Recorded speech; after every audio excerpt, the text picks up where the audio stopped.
Hello.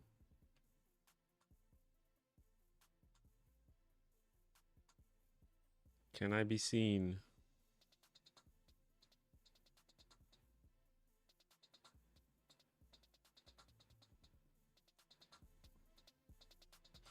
Hello, welcome to the stream. Today's Thursday. Normally I would be finishing my playthrough of Disco Elysium, but I don't know. I don't really feel like doing that today. I don't really feel like uh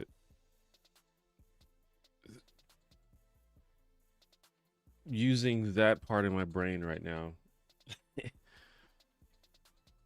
I'm in a very chill mood. I didn't want to get too into the game. So we're just hanging out today. Uh can you hear me and see me? Also, is the music in the background too loud or even audible?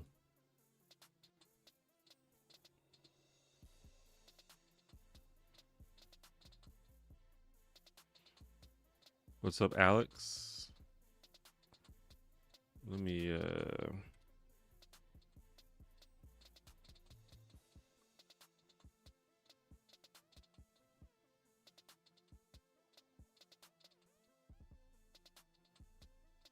So we're just gonna hang out for a little bit. I actually missed the last 2 weeks of streaming, just had other stuff going on. So I wanted to at least stream, because I was just gonna not stream. Maybe stream tomorrow. But I feel like I've been too long without streaming, so I should probably stream.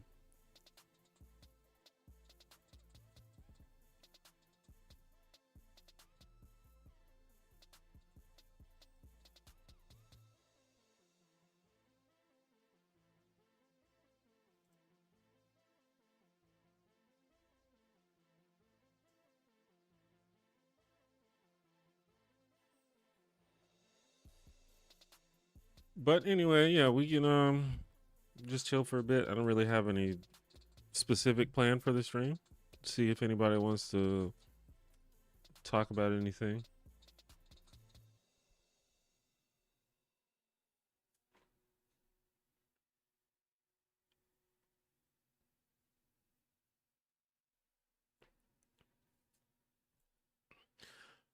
I watched your Kevin Can F Himself video. Now I'm obsessed with that show.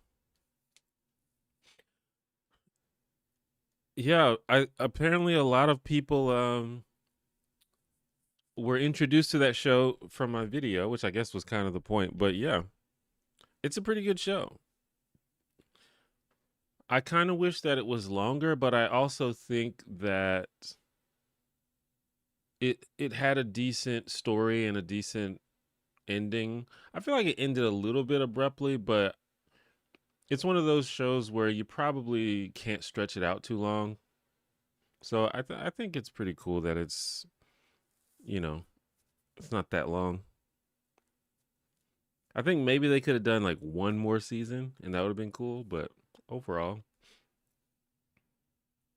But yeah, that I mean, the video has definitely generated a lot of interest in the show. Apparently the Kevin Can F Himself subreddit got a big boost of activity after my video. And I also uploaded the video to TikTok, which I didn't even know you could upload long videos to TikTok until like I looked it up and for that purpose. And the video also went viral on TikTok. So a lot of people have been watching the video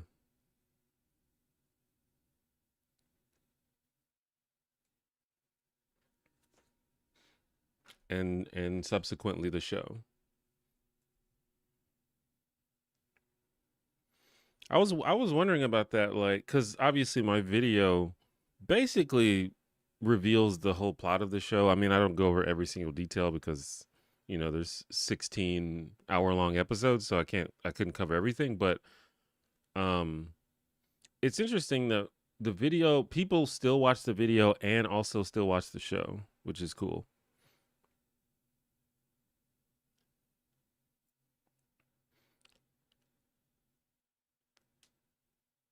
It was the British model, Don't Overstay Your Welcome.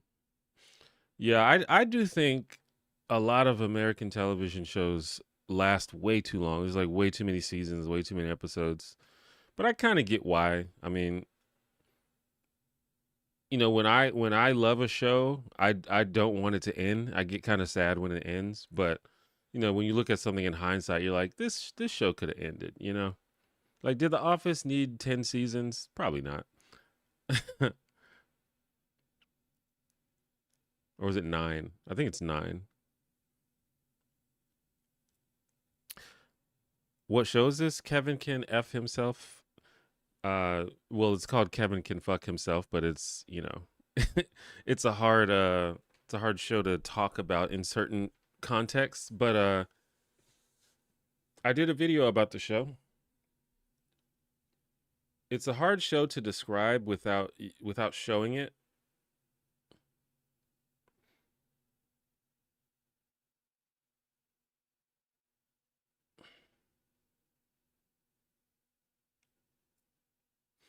But basically it's a show that is half a sitcom and half a sort of not really psychological thriller, but just kind of like a dramatic thriller type of thing. And it just kind of plays on like sitcom tropes to like make a point about women and domestic violence and stuff. It's a pretty creative show.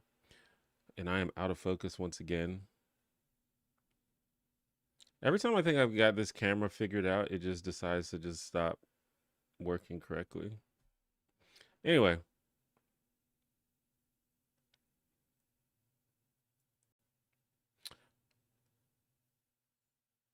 why game some hurt you? What is their name? I'll get them. No, I just didn't feel like playing the game today. Supernatural didn't need 15 seasons. Yeah, I've never seen Supernatural, but I know that people love that show. I didn't even know it had 15 seasons. That's a lot. What's a show you actually enjoy that you have lots of critiques of? I mean, well, I guess lots of critiques. I don't know. I mean, I probably could find at least one critique of every show that I like. I think like Boy Meets World is probably the biggest example. I think I love Boy Meets World. I have so much nostalgia for that show, and it's like pretty much my comfort show, but it is not a perfect show by any means. Um, like many shows of the 90s, it was subject to a lot of executives changing the show for random reasons to try and appeal to growing audiences and trying to capture trends, and not all of it holds up that well. Um, Sometimes the plot lines don't make much sense. So the characters' motivations are uninspired, but overall, I love the show. So that's probably a good example. Friends is another example. I love Friends, but there's a lot of problems with Friends. Not the least of which is that it's a ripoff of Living Single.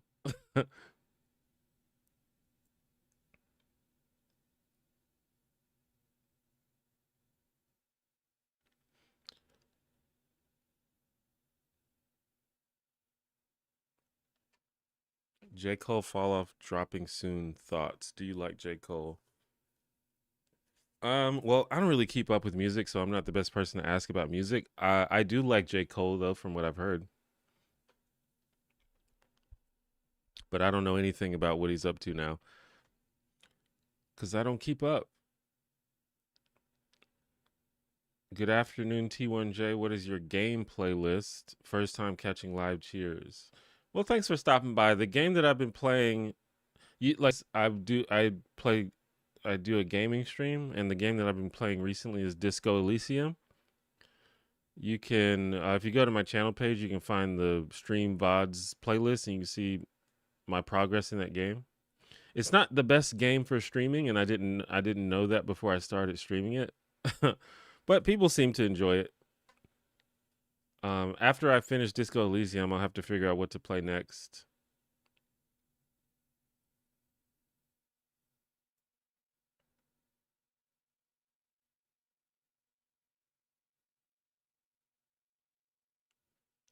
I've been watching the Critical Role Campaign 2 videos, and a comment from you popped up as the #1 comment. It was weird to see two things I like crossed over like that. Made me come see your live. Cool. Yeah, I mean, I'm sure I have a lot of comments on the Critical Role, especially Campaign 2. I'm still trying to catch up with Critical Role Campaign 3. I haven't started Campaign 4 either, but Campaign 2 is really when I got into Critical Role. And yeah, I'm a big fan. Um I think anyone who's a longtime fan of me knows that I love D&D and tabletop games, and getting into Critical Role is part of why that is true.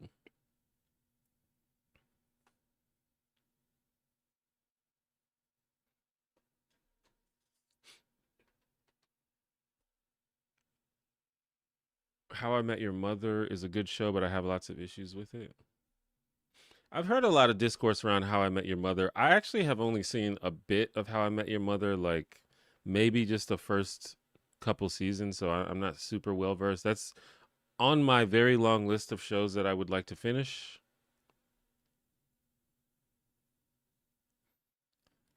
I think that, when as a content creator, I'm always thinking of what is a show that people talk about a lot, because that will probably mean it would be a good subject for a video. And I think How I Met Your Mother is one of those shows.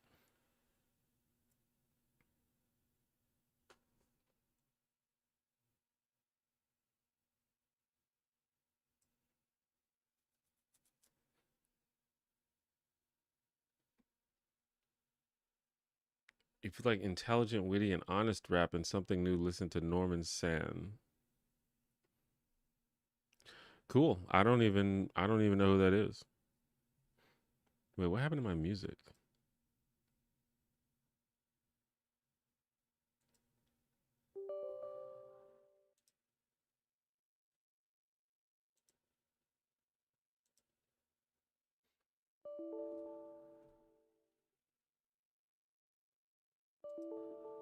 Oh my god. My like media player just randomly crashed, or it's like updating, I think.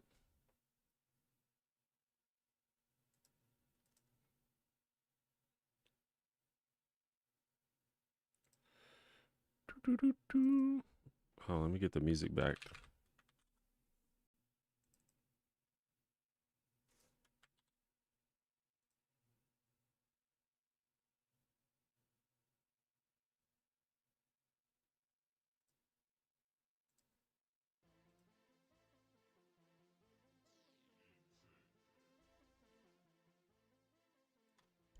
But yeah.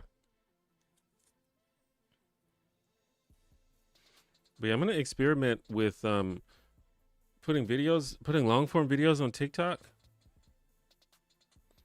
because the Kevin Can F Himself video got 5 million views on TikTok, which is kind of unexpected for an hour-long video.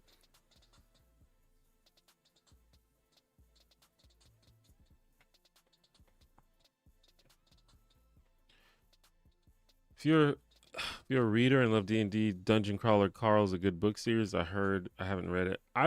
Somebody has actually recommended Dungeon Crawler Carl to me.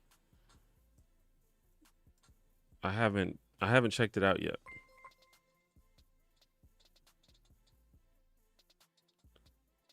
Fargo, not. Thank you for the 4.99. Funny question, but do you snore? And if so, how loud? Do you also talk in your sleep and sleepwalk? Would be funny AF if you did all three. Love your videos. As far as I know, I do not snore, nor do I talk in my sleep or sleepwalk. Um, the of the people that I have shared a bed with, I don't think any of them have commented that I do any of those things. And I've never noticed myself doing any of those things. So I don't think I do. Which I guess is good. Not that it's bad if you do those things, but I think if I had a choice of whether to snore or not snore, I would choose to not snore. So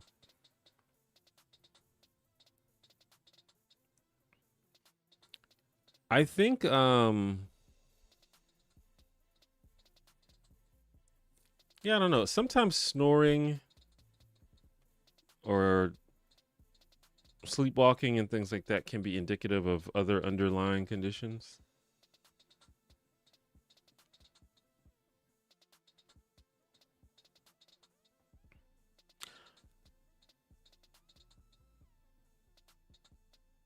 I read Dungeon Crawler Carl. It's like Ready Player One. Cool. I don't really know anything about Ready Player One either. Hello Corvo. What's up? That Kevin video was the first of your videos I was actually recommended in a while. I'm subscribed. Yeah, I mean, I think it probably was recommended. I mean, the fact it got a lot of views, which indicates it was probably recommended a lot. Unfortunately, being subscribed doesn't really matter that much. I mean, most creators like to see their subscriber number go up because it's just this sort of vanity metric that looks good, and to some extent, it makes you look more legit to potential business partners and collaborators and stuff if your subscriber number is higher. But in terms of how many people are shown your videos, it doesn't really matter, unfortunately. But you guys should still subscribe because it's a little dopamine hit when the number goes up.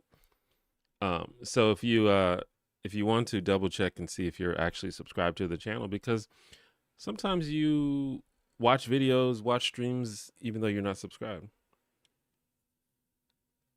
Like there have been channels that I watch all their videos, but I'm not subscribed because YouTube will show me their stuff all the time, even though I never click subscribe, and I don't even realize that I'm not subscribed.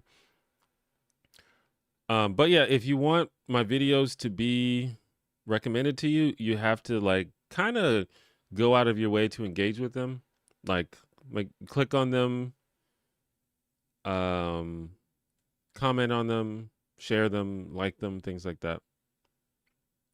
If you neglect to do that, YouTube will assume that you are not interested in the videos and stop showing them to you, which is maybe not the best way of doing it, because I even myself, I have people that I watch and I like their videos, but I may not want to watch 100% of every video they make. But if I like don't engage with a couple videos in a row, then YouTube will just kind of stop showing me their videos.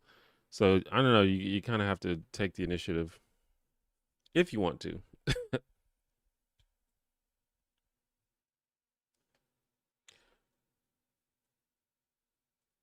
I wonder what your snoring would sound like hypothetically. I have no idea.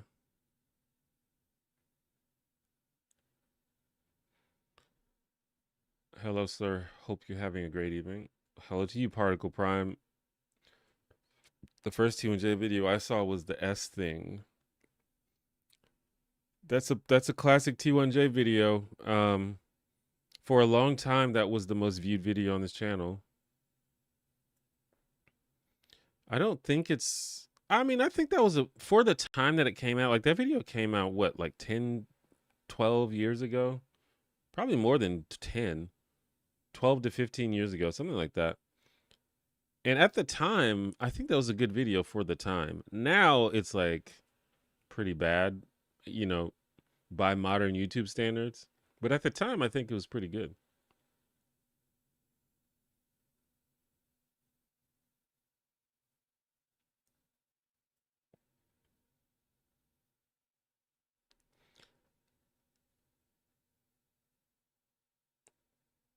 Even now, I mean, I think right now I only have, I think, 4 videos with 1 million+ views.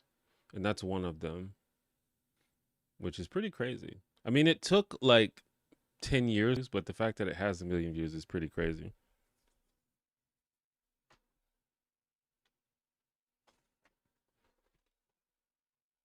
Hopefully we will get many more 1 million+ view videos.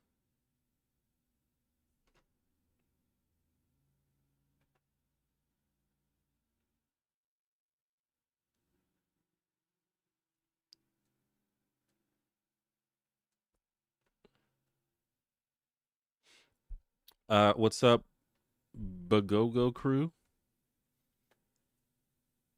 I remember talking to you about me leaving for college in Alive back in 2016. Dang, that was 10 years ago.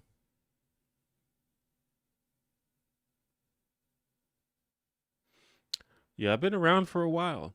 I think a lot of newer subscribers don't quite understand how long I've been doing YouTube. Um, but I'm still here. I don't know. We're trucking. It's for as long as I've been doing it, I should probably have a larger channel. But, you know, I didn't do everything the best way. I didn't have the most efficient content strategy. I think pretty much I pretty much have been just winging it most of the time, and I think only somewhat recently do I have even like halfway idea of how to be a YouTuber.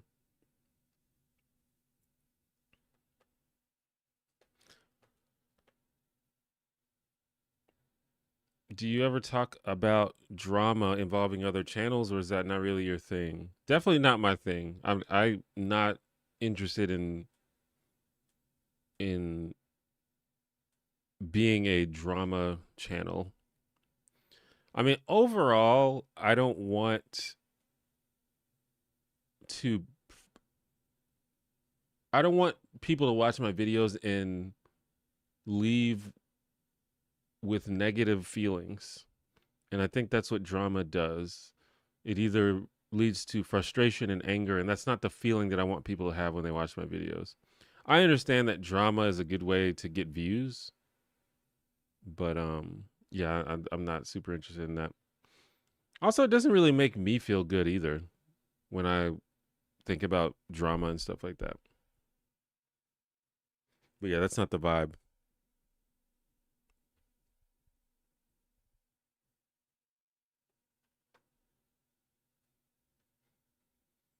I don't remember which one I started with, but I remember when you used to do political stuff. Yeah, I mean, it wasn't that long ago. I mean, this was basically a politics slash social issues channel for many years. I would say from maybe 2015 to 2024. That was the main idea of this channel.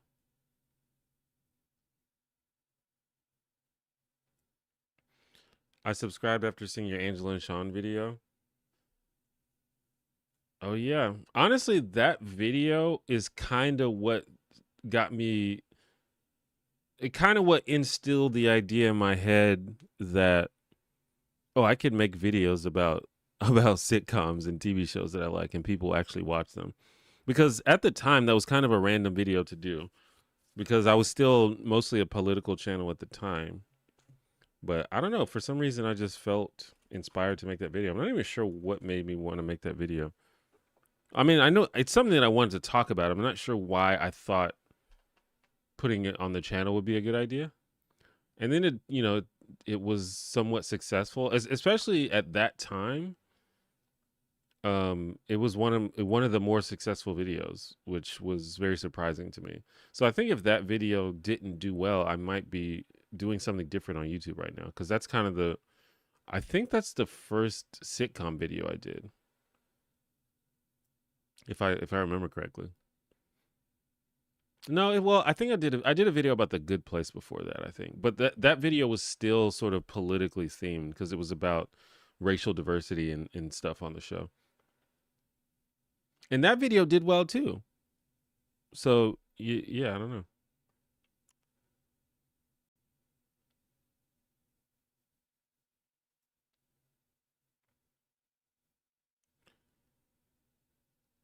I watch a lot of politics. I'm a leftist, so YouTube only recommends me right-wing politics stuff.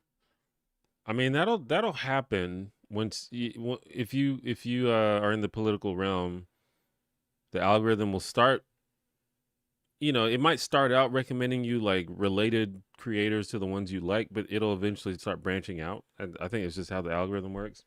That's how people get sucked down these weird pipelines sometimes. But yeah, yeah, I rarely watch political stuff these days. Every now and then I will watch some political stuff, but um, I'm just generally like political discourse online. I think is bad and wrong and just like wrong-headed, like on both the left and the right. So I don't generally, I'm generally not that interested in it. Every now and then I might find something that I can vibe with, and there are like certain channels that I think or certain creators that are less obnoxious to me. But mostly I don't really watch a lot of politics stuff.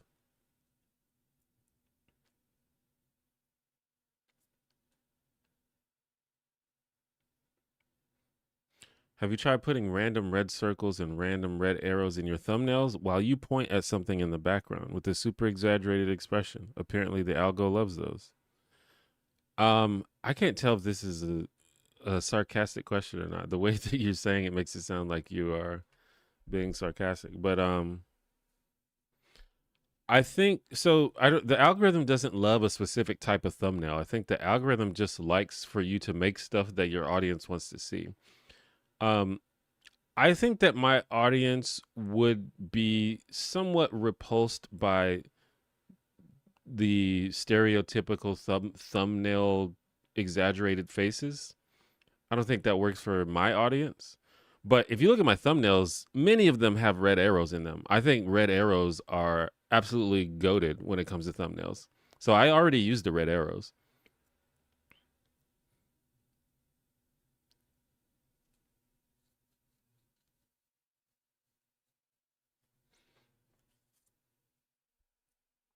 I think the sort of exaggerated expressions, the thumbnail faces as they say, I think those work better for younger audiences.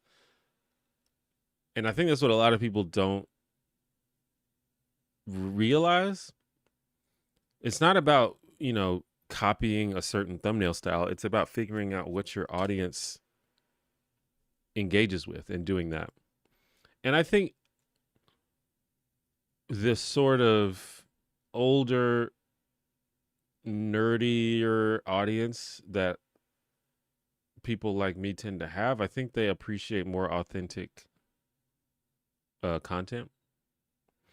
But I still, I think some level of exaggeration is often useful. But I don't like me with like on a thumbnail like doing something like that. I think people would think that was cringe.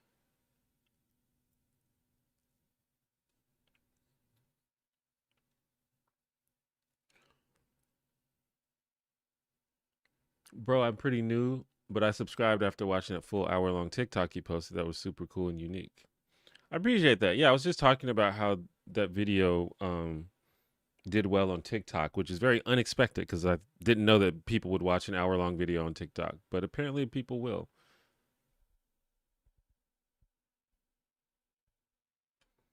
And so I'm gonna be putting more long form stuff on TikTok and see how it works. I put a couple more videos on there. Obviously, they didn't go as viral as the Kevin can f himself video, but one of them I think has like 20K views, which is pretty good for TikTok, at least for my size of audience on TikTok. Why can't my camera work? This is like becoming like every stream I'm like complaining about the camera, and I think it's becoming kind of hack, but I don't know what to do about it.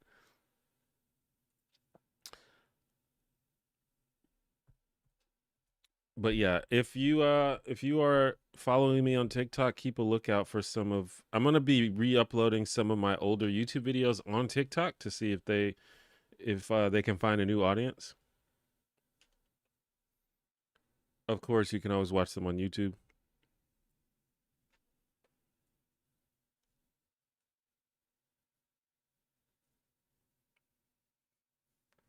Everything but doing tabletop TTRPG stuff for YouTube. I mean, I've thought about it. I don't really know what I would do because I mean, obviously I really love doing tabletop stuff. I don't know what kind of content I would do. What I would love to do is for someone else to host a game or to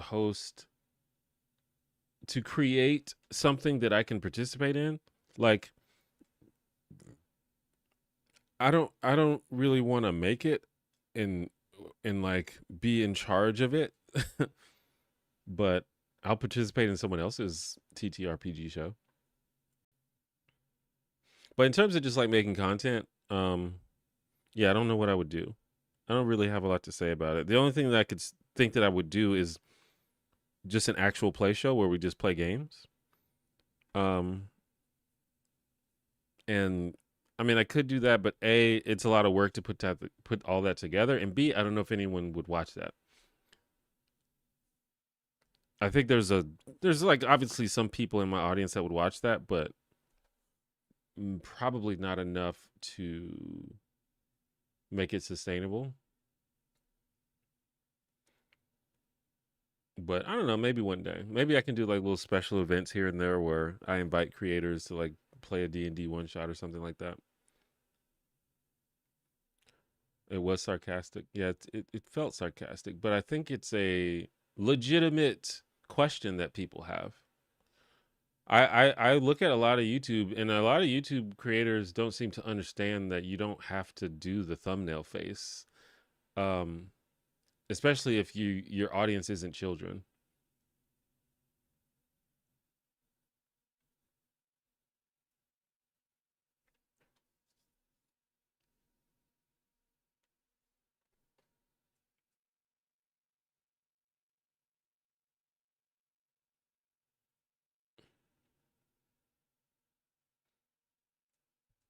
I found out from YouTube Rap that I watch a lot of tech videos.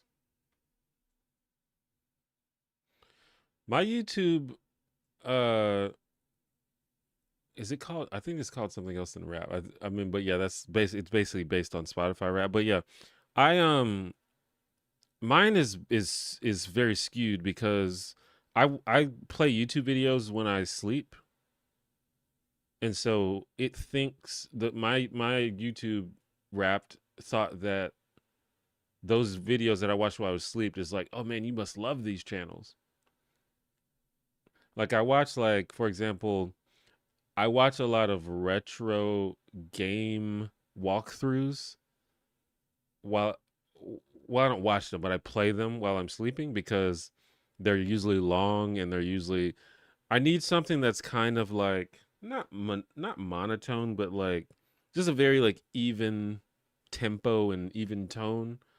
It just makes it easier for me to. It's like white noise almost, and I've found that retro game walkthroughs are perfect for that. But then my YouTube at the end of the year is like, man, you love these retro gaming walkthroughs. And it's like, I mean, they're cool, but I mostly just listen to them while I'm falling asleep.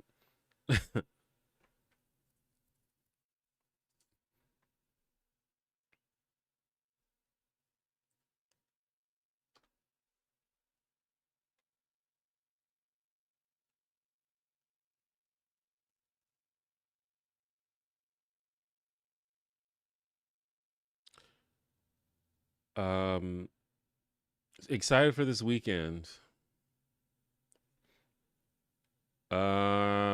Sure. Is there something going on this weekend? My weekends are always cool because I get to play D&D on Sundays and hang out with my friends.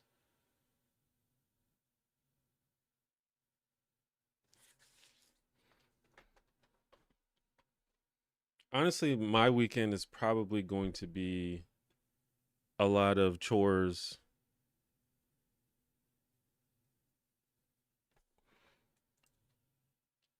Oh yeah, the Super Bowl is this weekend, isn't it? I just I just remember that. Um yeah, I have obviously, if you can tell from my expression, I have no sort of affinity for the Super Bowl.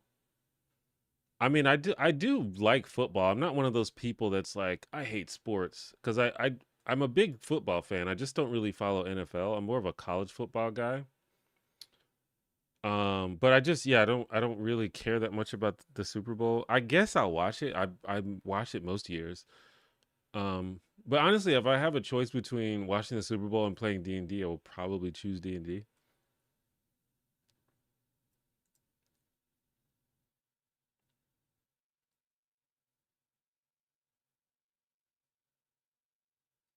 But maybe there'll be some cool commercials or something.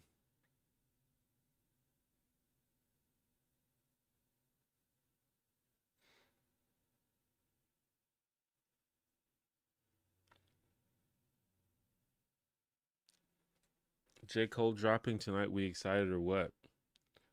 Yeah, people are talking about J. Cole. I didn't even know that that was happening.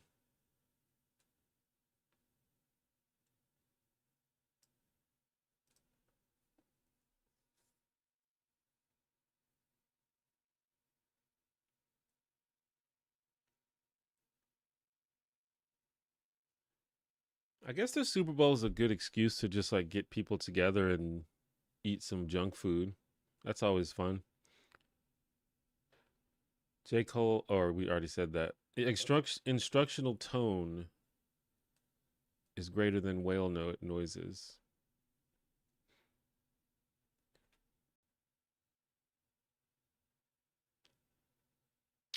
Do people listen to whale noises? I never even thought about that. I've listened to like white noise and ocean sounds and forest sounds and stuff.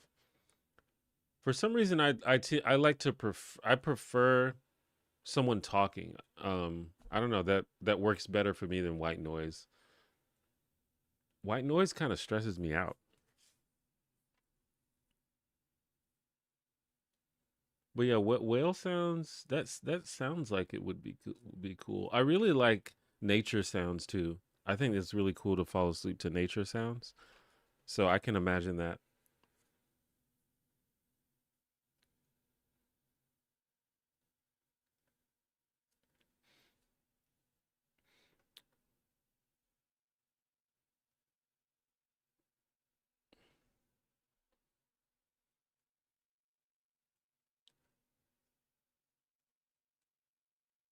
I did have to change my strategy though because what I used to do is I would put on like a playlist or I would just put on YouTube autoplay.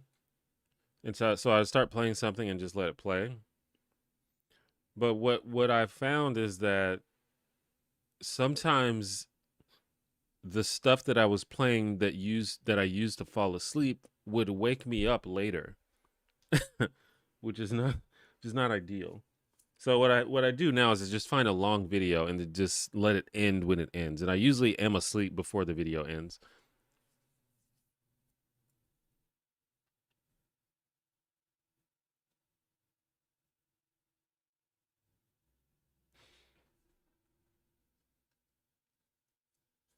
Well, we need one of the players need to date someone as famous as Taylor Swift for people to care as much as about this Super Bowl. Um, well, I mean, I think the Taylor Swift thing definitely got a lot of people interested in the Super Bowl for sure. Um, but I mean, it's the Super Bowl. People are still gonna watch it. But yeah, probably I don't know the numbers, but I would be willing to bet that those Super Bowls where Taylor Swift was the main thing people were talking about, those have to be some of the most watched ones, right? If not that, then at least just some of the regular season games.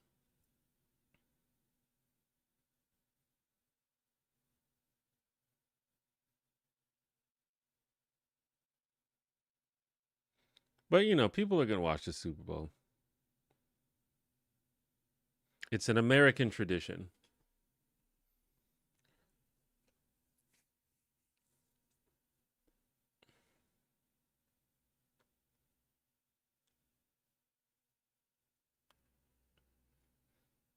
There's rumors about Cardi B proposing to Stefan Diggs at the game, which sounds interesting. Is there? I don't know anything about that. Thoughts on the bettings now being common? The bettings, what do you mean by the bettings? Do you just mean betting in general or a specific type of betting?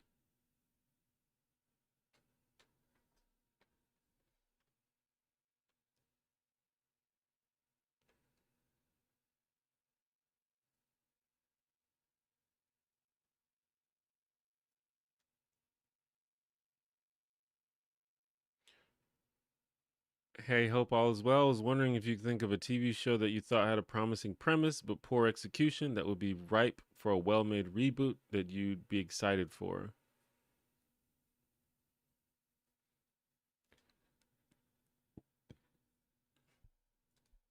Um, well, I don't know. If the show was poorly executed, I don't know that I would want it to be rebooted. But I don't know. I'm trying to think of an example.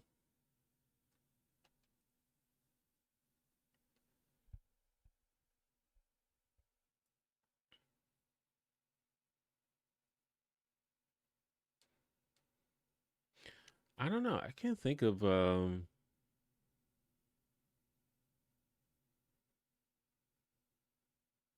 I can't think of anything right now. I feel like there's probably an example that I could think of if I, like sometimes when someone asks you a question, it like blanks your mind, even though you probably have an answer. But normally, if I want a show to reboot it, it's probably because I liked it before.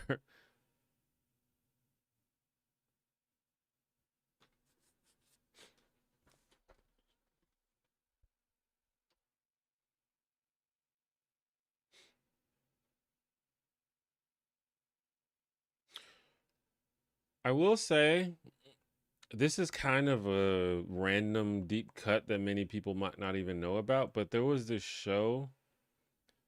I was actually going to do a video about it, but I kind of decided not to. But there was this show called Ghosted that was it starred Craig Robinson and Adam Scott. It was a basically a comedy parody of the X-Files. So it was about you know, two government agents that investigated paranormal mysteries, but it was a comedy. And it's a really cool idea because, I love the X-Files, and to see a comedic version of that could be cool, but the show just wasn't very good. And it got canceled after one season. Um so that's the first thing that came to mind cuz that could have been good. It just wasn't.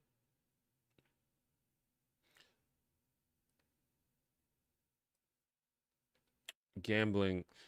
Yeah, I mean, people have been gambling the whole time. I don't think gambling has just now become common, but I guess you're talking about like all of these like gambling apps and stuff that are coming out, and sports betting is like pretty normalized now. I mean, people were definitely already doing it, but I guess it's a lot easier to do now, and it's definitely bad. It's not good. And it's not bad because it's gambling. I mean, I think obviously gambling is a vice that some people are addicted to, and it can be a problem, but you can say that about a lot of things. I mean, you can say that about food, you can say that about porn, you can say that about video games. So I feel like gambling when done responsibly is fine, but um the problem is these apps are like most of them are not really even legit gambling. Most of them are just ways to extract your money from you. Um well, from what I understand, it's pretty much impossible to win big on these apps. Like you're allowed to win here and there, but for example, if you get really good at sports betting, you they start limiting your bets. So you can't even really profit in the long term with these apps. And also, I think there's probably like a lot of um young people that are on these apps, like, college students, if not legit teenagers. Also, um wait, there's another point I was going to make. Oh yeah, I mean, also these apps they're like targeted towards uh people with no money, which is bad. I mean, that's predatory.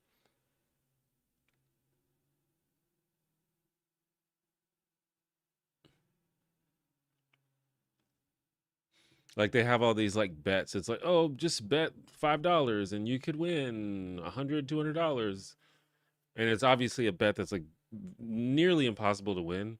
So they just sort of extract $5 from you like every week for years, and it's similar to the lottery, where the lottery is very cheap to play but impossible to win. So it's just almost like a tax on poor people.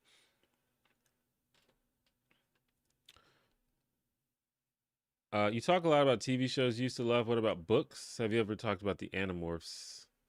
I've never read the Animorphs. I know that that was big when I was a kid, but I that's one that I never got into. I read I so I have an interesting history with reading. Like when I was a kid, we had a lot of books. I think my parents were good about always having books. So I read a lot when I was a very young child, but by the time I got to high school, reading I was just not interested in reading at all. So before high school, I read a decent amount. I was really into the Goosebumps books; those were good. I read Encyclopedia Brown, if you remember those books. If anyone is old and remembers those. Um, and I even read books that were like supposedly for girls. Like I remember the Ramona books, which I think were supposed to be for girls, but I really liked the Ramona books. Um, and There's this book called Sarah Plain and Tall that I really loved as a kid. But by the time I got to high school, um, I'm not sure. I think part of it was I think that was probably when my ADHD first started developing, and it was very hard for me to focus on anything that I wasn't 100% interested in. Also, I just most of the time when I had to read a book in high school is because someone told me I had to, and I didn't like doing stuff that people told me to do. So the only book that I think I read in full in high school was Catcher in the Rye, and I did like that book. And so I didn't really read at all in high school or college or really after college, which begs the question, how did I pass any of my literature classes? I don't know. Probably Cliff's Notes. Um, and honestly, I didn't really get back into reading until somewhat recently. And even recently, I haven't really read a lot of books. I've been reading a lot of nonfiction books and like personal development books. Not much fiction.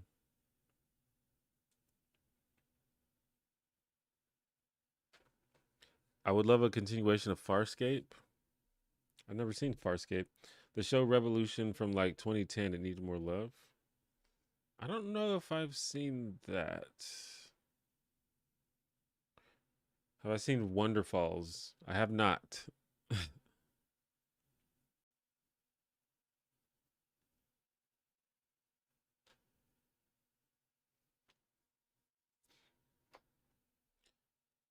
uh, I think we need to ban these prediction market app stuff.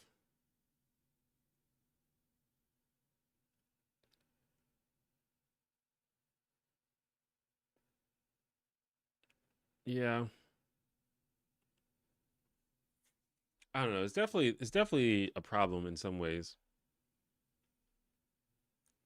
American Gothic is great one season show. I think it would do great in the streaming era. I've never seen that, but there are a lot of those sort of random one season shows or just random short shows that people rediscover. I mean, even Kevin Can F himself is an example of that. It's kind of a show that came out to not much fanfare, and a lot of people rediscovered it on streaming. I'm old, I remember. Oh, yeah. Ramona books are just good. Yeah, they were good.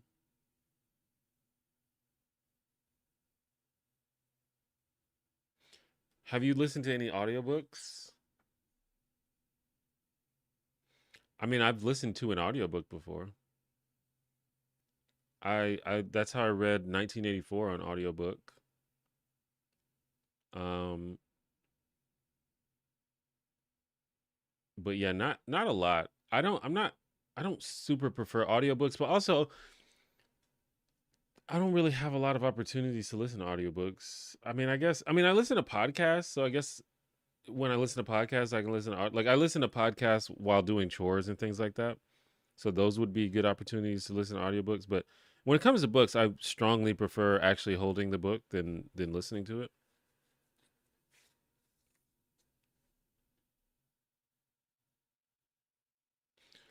I read a lot, over 100 books a year. That's apparently controversial though. I mean, that's a lot of books. I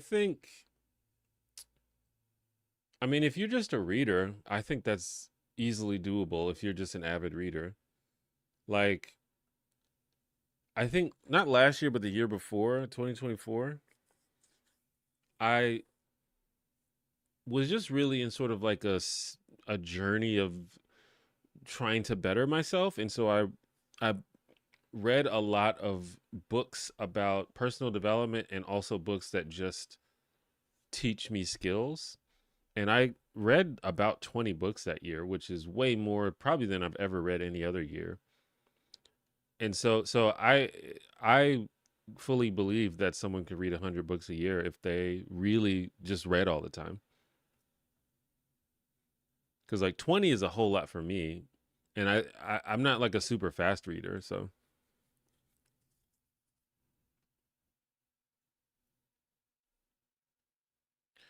I love reading, but it always been hard for me to get to well reading because of ADHD. Catcher in the Rye I've read when I was 12, 13, and it was like the book for me at the time.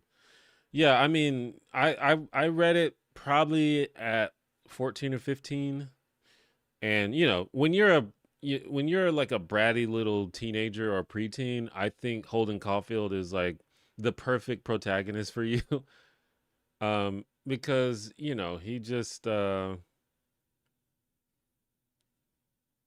I don't know, it's a character that you can relate to at a certain age for sure. And also that book is pretty easy to read. I think it's a very good book for young people to read, even though, it's one of those books that some puritanical adults don't like because I think there's a lot of swearing in it. And there's like isn't there a scene where he's like with a prostitute or something? I can't remember exactly. But yeah, people just like old conservatives want to ban books all the time. But I think it's a good book for young people to read because it's an easy read, and I think it can get young people into literature because it's easy to read and it's easy to kind of understand that it's a high level book. It's like this isn't just about some bratty kid. Like this book is actually trying to say something, and I think that's easy for young people to understand. I like other books that you have to read in high school are not as good. Like we had to read the Odyssey in high school, and it's like that's I feel like that book is too weird for kids to read. I mean, I get maybe with instruction, it's it's doable, but it's like to me, the Odyssey. When I was in high school and I read the Odyssey, it was like this is just a book about a whole bunch of random stuff happening. But I remember being assigned so many books in high school that I didn't read. Like of Mice and Men, I remember we were supposed to. I think we were supposed to write a report about it or something. I definitely didn't read it. Great Expectations, To Kill a Mockingbird. I watched the movie of To Kill a Mockingbird. I didn't read the book though.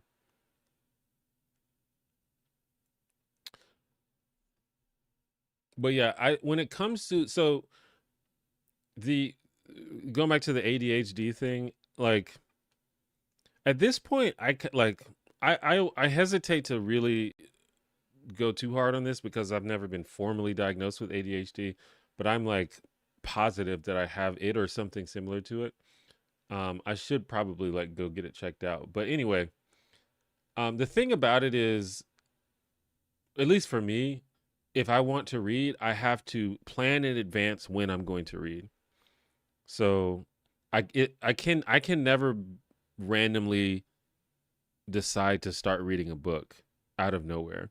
I have to plan in advance. I have to be like, okay, On Tuesdays and Thursdays at 8 a.m., I'm going to read for 15 minutes. I have to like already have it. So I don't even have to think about it. I don't have to decide whether I'm going to do it or not. I don't have to I don't give myself an opportunity to procrastinate or give myself an opportunity to decide something else to do instead of that. It's like already planned in advance. And that's kind of how I got over it.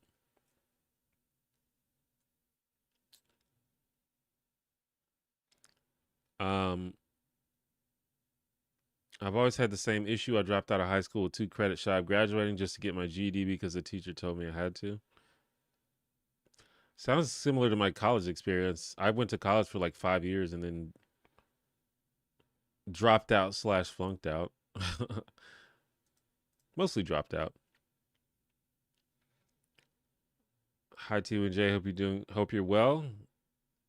Hello to you. Have you read Dungeon Crawler Carl series? I would think that's up your alley. I haven't. Yeah, we were talking about that earlier. It's been recommended to me many times. I should probably check it out. As a teenager, I would listen to audiobooks while I moved lawns during the summer. That's how I finished the Wicked series. Oh, wow, mowed lawns. I said moved. Yeah, I mean, like I should probably listen to more audiobooks, but there are times when so the only time that I'd like listen to stuff is normally while I'm cleaning or doing chores and stuff. Similar to what you're saying while you were working. But I already have sort of like a backlog of podcasts to listen to, so I don't know how I'm gonna squeeze an audiobook in there, but maybe when I catch up with everything.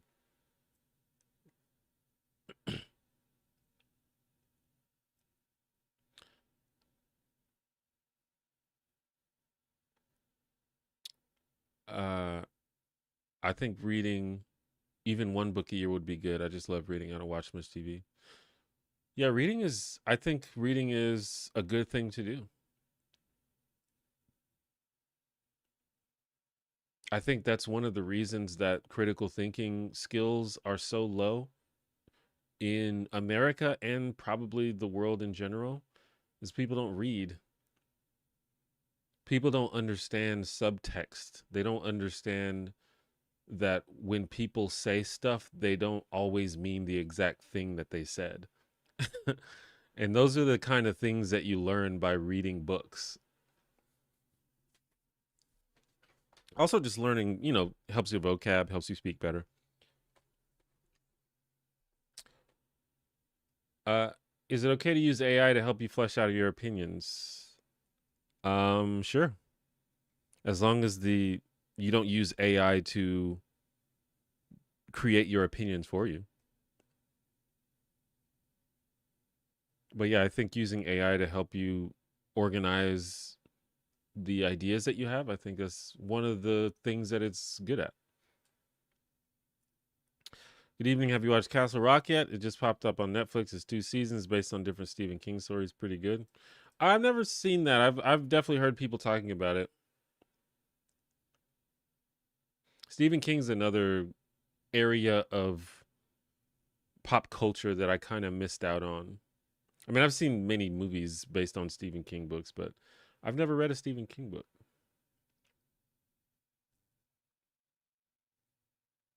I never read the Odyssey in school, but I did play the Wishbone PC Odyssey game, and I never beat it. The Wishbone PC Odyssey game. I didn't know that existed. I probably would have loved that when I was a kid. Wishbone was awesome.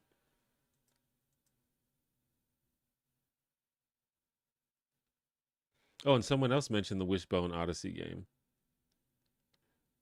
Apparently that was apparently that was popular. Two unrelated people mentioned it.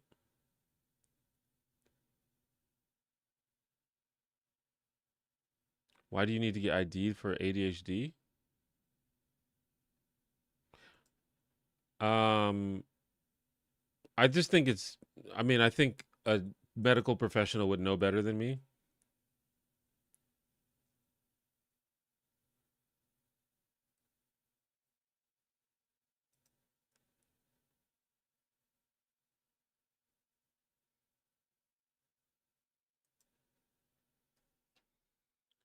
Audiobook or not, what's the last thing you've read?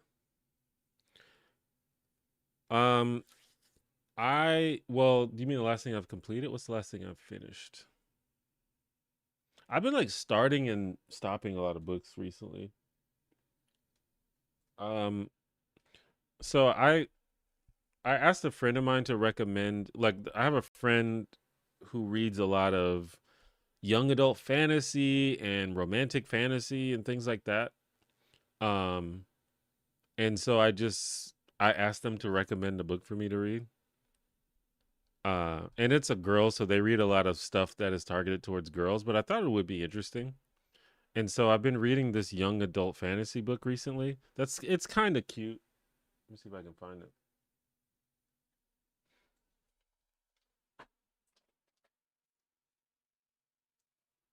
It's this book. Ugh. Will the camera find me? Well, maybe if I hold up the book. It's it's almost there. It's called Assistant to the Villain. It's a very cute young adult fantasy book. So that's the most recent thing that I've been reading. Apparently it's pretty popular, but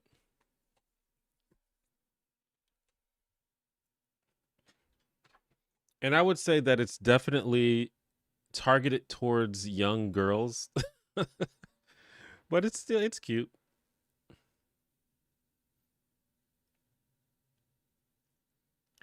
I think it's good sometimes to engage with media for which you are not the target audience.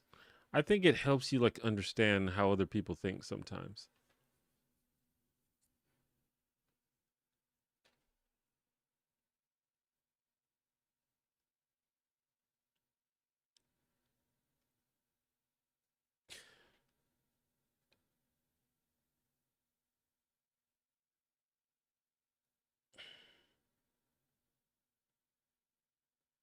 Did you know that in the program folder for Wishbone The Amazing Odyssey is a GIF image of that exploding whale from the 70s? That's how I learned about it.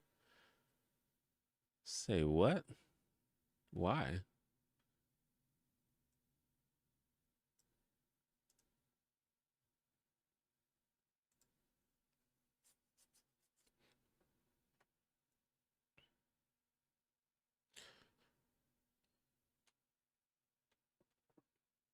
There's so many like random PC games that are based on like properties like that.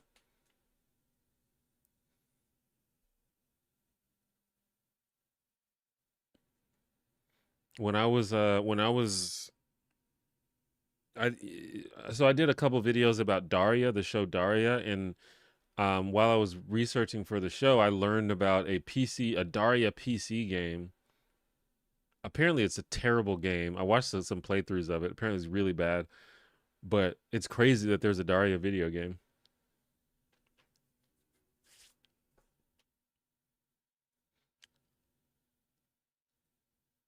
Animal Farm and Fahrenheit 451 were hands down my fave books that we had to read in high school, middle school too.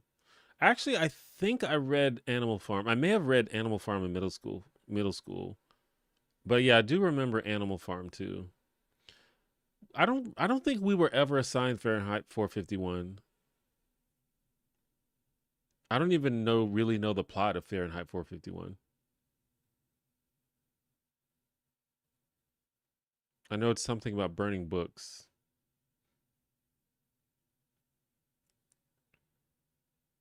As long as you like the book, then who cares who it's targeted at? Oh yeah, trust me.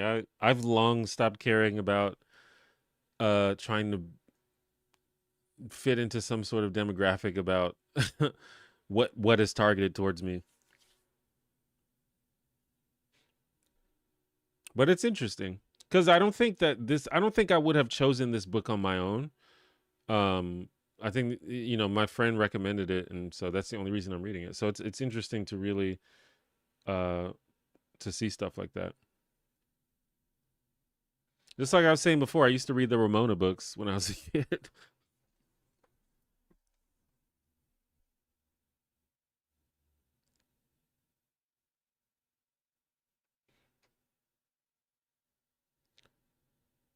So that means you're gonna watch anime then, right?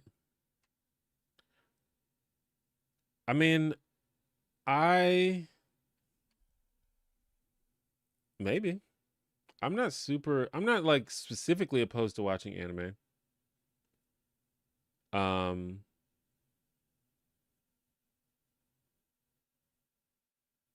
but yeah, I don't have a strong interest in it at the moment, but I'm not opposed to it.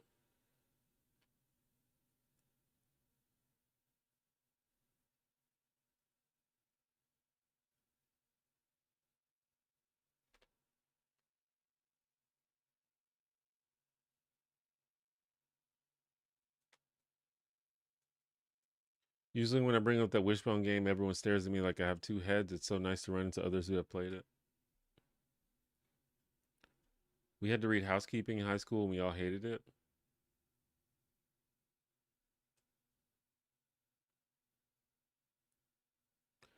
Fahrenheit 451 is actually an amazing book and it's pretty short and worth a read. Yeah, I'm sure it's good. I feel like it probably wouldn't be as famous at it as it is if it wasn't good.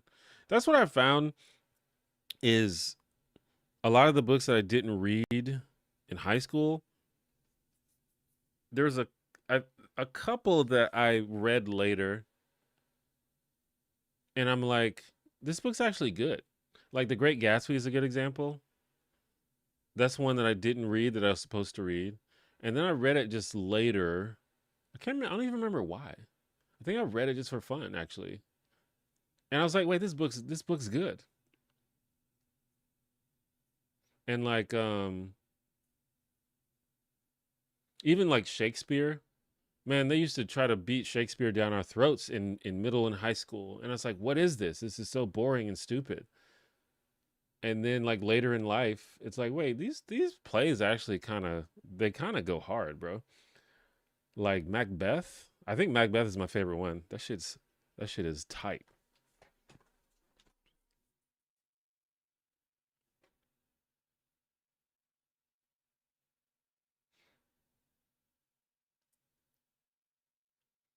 So it's like maybe it's there's probably a reason why there's certain books that are so famous.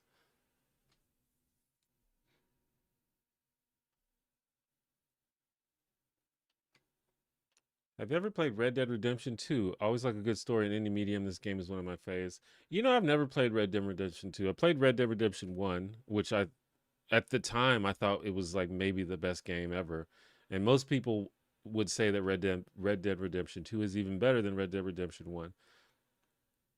But yeah, by the time RDR 2 came out, I'd kind of become much less of a gamer, which is it's a it's a thing that I've always felt weird about because I think growing up, playing video games was like the main thing that I wanted to do. And so I definitely like strongly identified as a video game lover. And then at some point I just my interest in video games just kind of died. And it's not that I don't like video games. I just really have to be into the game or really have to be excited in a game to really want to play it.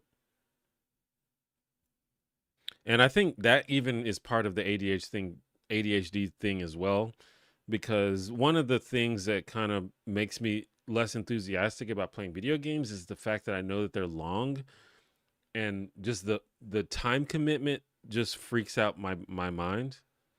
And so that's definitely part of it.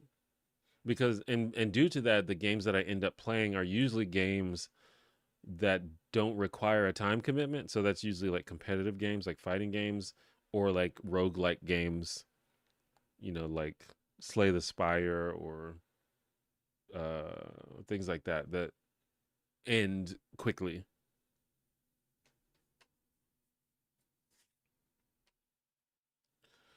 But I don't know. It was such a strong part of my identity that it feels weird. It feels wrong for me to not be as into video games as I used to be. So that's one of the reasons why I wanted to stream games so I can sort of rediscover my love for video games. And you know, since it's content that sort of inspires me to do it. So, We'll see if that works.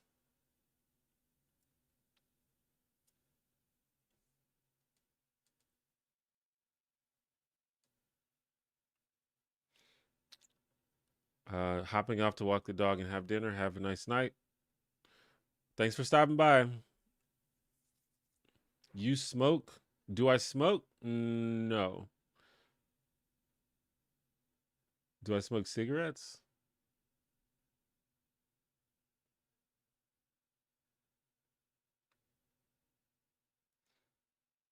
My mother is a retired public school teacher, so I read a ton, and my mom was always on me to read. Um, yeah, like I was saying, we always had books in the house when I was a kid. We had like this big bookshelf with a bunch of books. Um, so I think that was cool. We had all the Dr. Seuss books. Dr. Seuss books were awesome. We had all the Berenstain Bears. Berenstain, not Berenstein.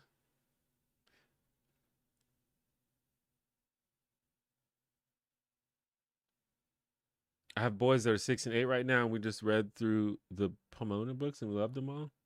Is that supposed to be Ramona or is Pomona something else? Hamlet's really neat. Also, Richard III. Yeah, Hamlet's good. I was actually in a performance of The Taming of the Shrew when I was in the 5th grade. I played. Wait, who did I played? Mercutio, I think. No. Who did I play? I think his name's Mercutio, but I might be getting that mixed up with Hamlet or Romeo and Juliet. I can't remember.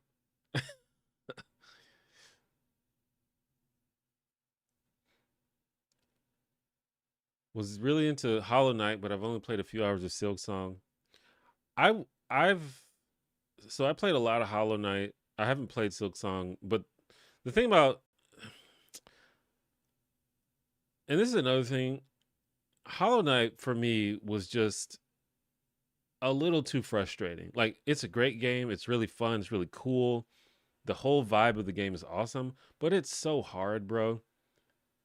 And I don't know, maybe I'm just not a god gamer like some of these other folks, but it just got so frustrating that I just quit.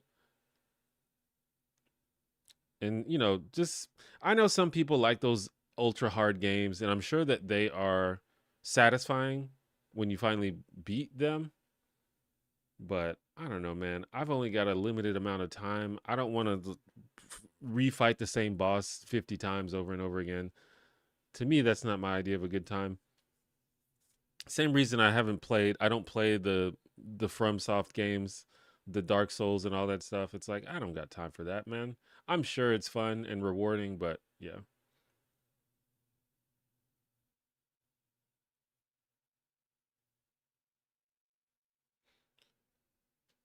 Have you tried role playing your video games? Um, I'm not exactly sure what you mean. I mean, if there are games I'm where you make choices, then I try to role play a certain type of character. But not every game has like those kinds of choices, I guess. Like in my Disco Elysium game, I'm trying to role play as a an honest cop trying to get his life together. There are many different types of person you can be in that game. Should I get into competitive chess? Any chess players? Should you get into competitive chess? I guess that depends on you because chess is hard, but it's easy to learn, and I think it's very if you like like logic puzzles and competition and the sort of mental battle between two competitors, and sure, I think chess is cool, but it's very hard and it can get frustrating sometimes when it doesn't feel like you're getting better. But I love chess, so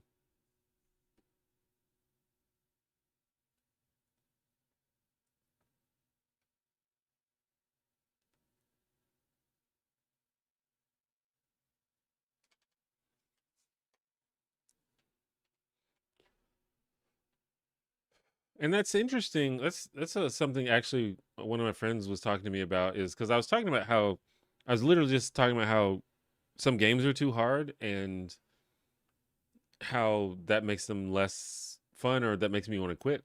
But I play a lot of competitive games, and a lot of competitive games are pretty hard too. Like I play fighting games, and like I have a friend who loves the From Software games. He loves Dark Souls. He loves the challenge, but he said he thinks that fighting games are too hard. Which is like, what do you mean they're too hard? You played fucking Dark Souls. You you played Sekiro. You literally beat Sekiro without taking any damage. Like, how are fighting games too hard? But I guess it just depends on how your brain works.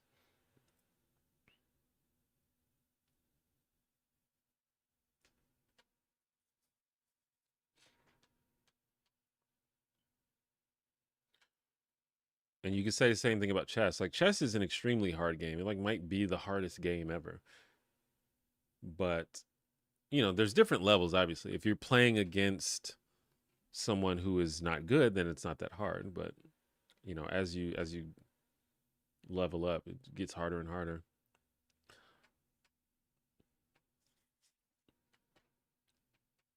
I'm not either. I had to farm charms in Hollow Knight to get a better build. It was a different type of experience.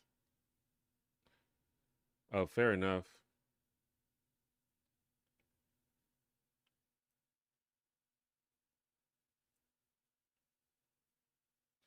I always wanted to ask this: do you have Ethiopian roots? Not to my knowledge, but I don't really know my African roots. I know that my mom is Panamanian from Panama, and her family was originally from Saint Lucia, which is an island in the Caribbean. But I assumed that my ancestors were probably brought from Africa to Saint Lucia, at least on my mom's side. I don't know what part of Africa they came from, and I don't really know the history of my dad's side that well.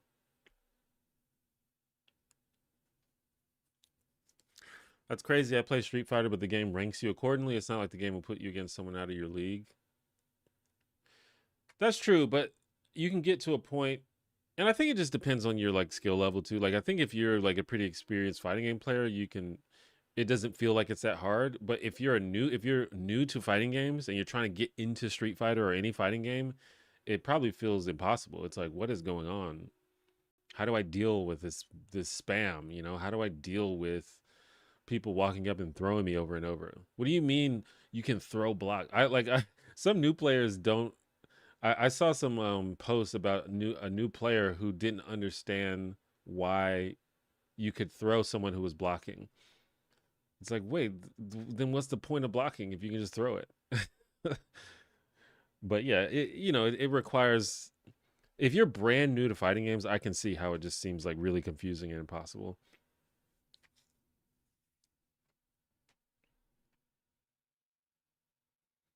And then a lot of fighting games have a pretty high executional barrier. Not high, but like, if you've never done a quarter circle Hadouken motion, it's pretty awkward to do if you're not used to it. I think that's why Smash Bros is so popular because it's very easy for new players to get into. It's kind of genius in that way, to be honest. Like it's still a competitively deep game, but it's very easy for new players to get into.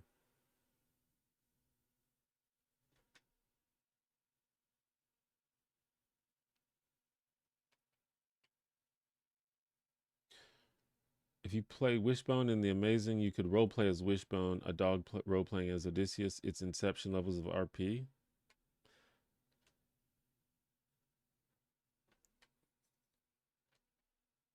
I mean, I, nothing wrong with that. Use your imagination, in my opinion. But I think if I'm playing by myself, I'm probably not role playing. If I'm like streaming or something, maybe.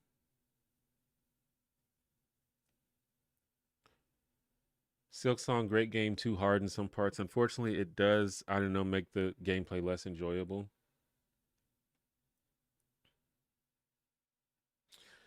Yeah, I mean, I don't know. I can only speak for myself. Like I said, I know some people that really love those kinds of challenges. And just because a game is frustrating doesn't necessarily mean it's not enjoyable, it's not bad, or that it's not good. But there is a level where it's like, okay, this is getting a little out of hand. I've done this boss 50 times. This is like, maybe I suck, but I don't think this is the experience they wanted me to play. They wanted me to have. But it just depends on the game. The more that I think of it, the more I think of exceptions. I think it just depends on the person. It depends on the game. Like I used to be a pretty avid World of Warcraft player. I used to raid. We used to fucking meet up once a week and we would go and do these bosses and we'd die on the boss over and over again. And it was frustrating, but it was still fun. I mean, every now and then you'd have a player who'd make it less fun, who was taken a little too seriously. But, so it just depends on the game, I guess.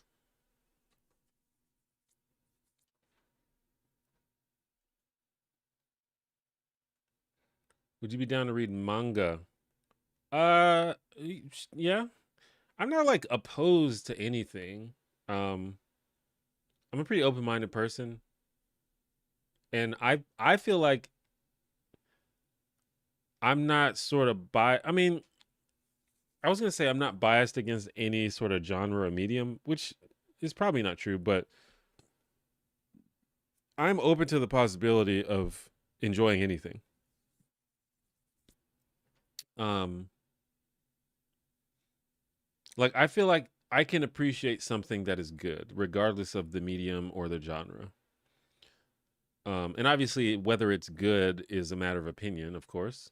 And there are probably things that you or someone else loves that I won't love, and there are probably things that I love that you won't love. But I'm open to anything being good.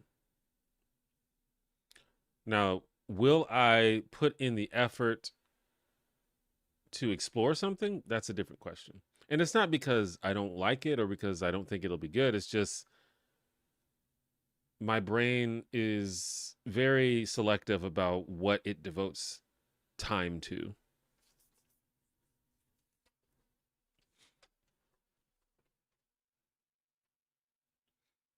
Like I don't even really watch a lot of movies.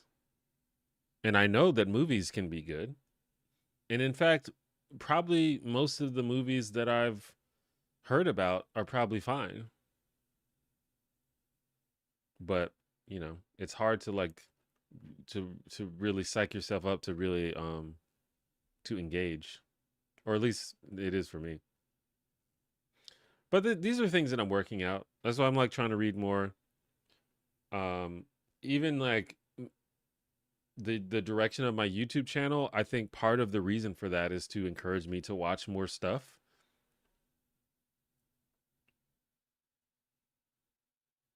And I'm probably like I haven't really formally announced it yet, but I have a second channel that I'm going to be working on, which will be commentary on movies and other shows and things like that. So that'll probably encourage me to watch even more stuff.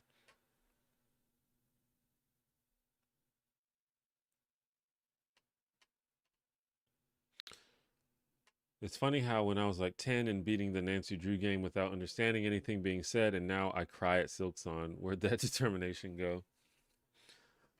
Yeah, I mean, that's also true. The fact that when you're a kid, I don't know if kids have more patience because it's like kids just don't have anything else to do. They don't have anything else to worry about, so they can devote all of their attention to the thing in front of them. Because I remember, like for example, I remember beating. I beat Metal Gear Solid the first Metal Gear Solid game on PlayStation. I beat that in two sittings. I played it for like, I don't know, like I played it all day one day, and I didn't have a memory card, so I left the game and a TV on overnight, and then I beat it the next day. I can't imagine doing that for a game now. I don't think that would be possible for me to do. Cuz I mean that game's not super long, but it's probably like 20 30 hours of gameplay. And that's assuming that you um know what to do, which I didn't because I was playing it for the first time. I definitely got stuck in certain spots, and I had to refight bosses over and over again. So yeah, you do have that sort of determination when you're young.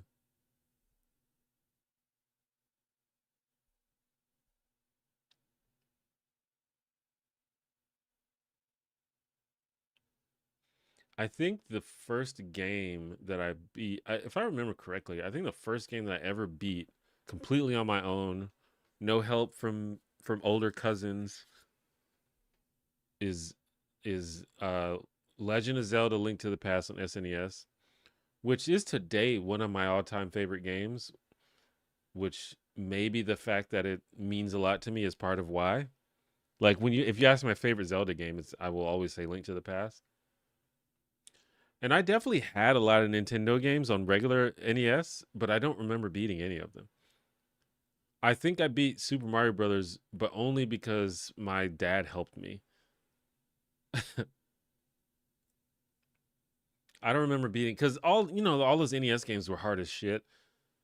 I definitely had like Ninja Gaiden and Metroid and games like that, but they were all too hard. I had no idea what was going on.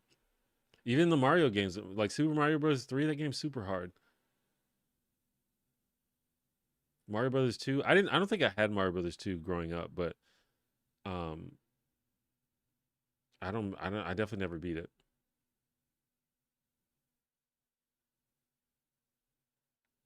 I may have beaten like Excite Bike or something like really like short, easy game, something like that.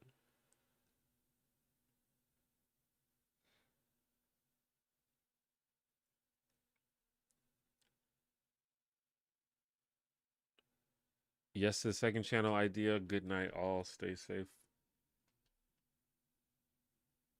All right, thanks for stopping by. Mega Man 2 and King's Quest 5 are big ones for me. Yeah, I definitely like I couldn't beat the Mega Man games when I was a kid. I never played King's Quest though.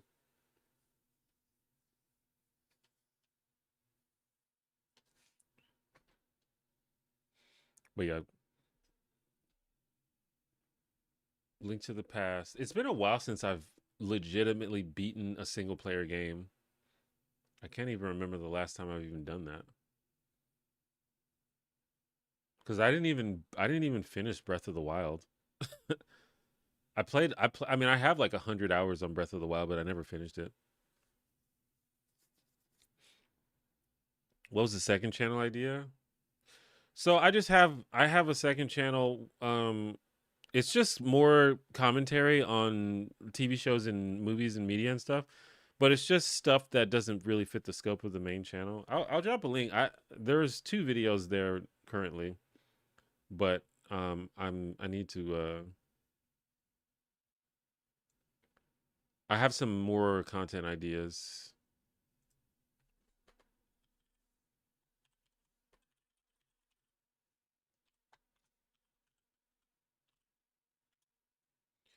Cuz the thing with the main channel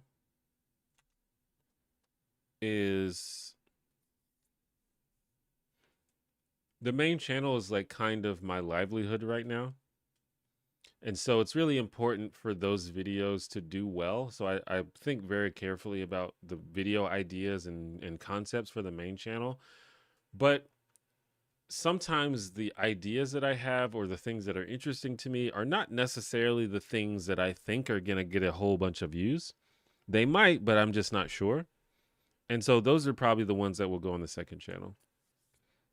It's like the stuff that I need to make, but I'm not sure if it if it will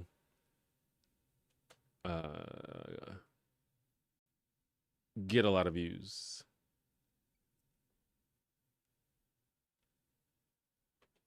And they're usually like a little bit easier to make as well.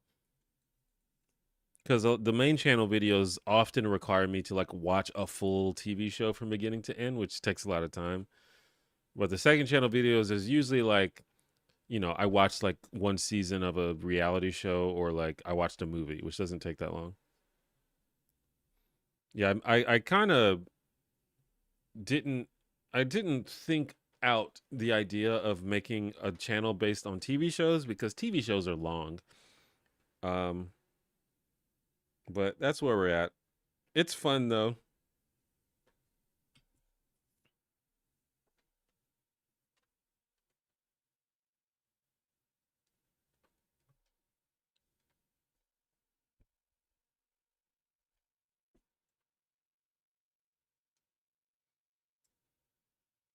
But yeah, I need to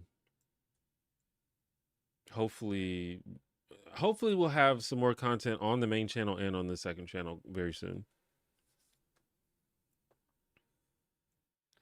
This is a I don't know if I should say this, but like when you have a video that does really well, like my last video did, the Kevin can F himself video, it really it gives you a lot of cushion time to really think about what your next step is because and this is something I realized, like, these there are like YouTubers who upload like once a year or a couple times a year.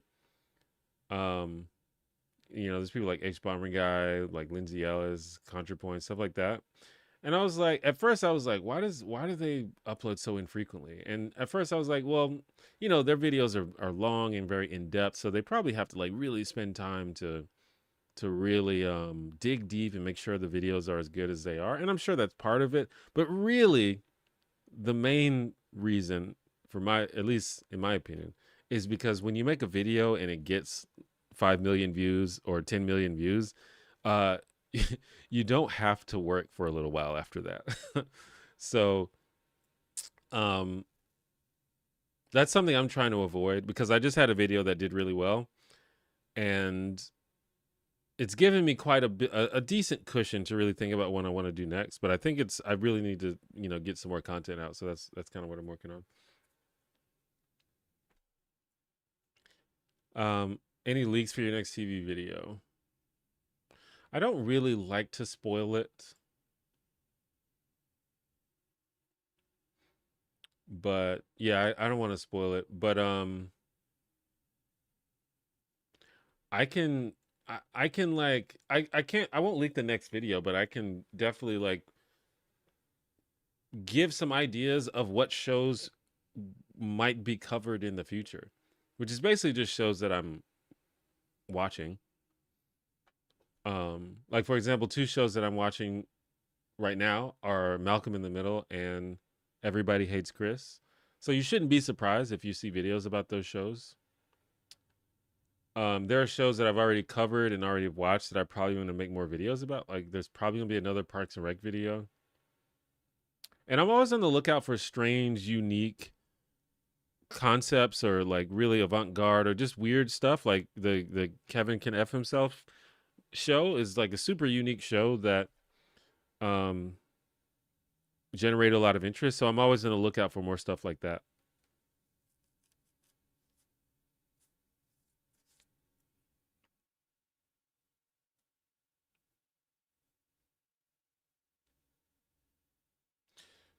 Have you seen Lucy Darling? I have not. To be fair, H Bomb and Lindsay Ellis do put a lot of work and research hours into their videos. They absolutely do. I don't mean to imply that they don't. Um, but I can tell you that it doesn't take a year to make a 3 hour video. Or at least it doesn't have to.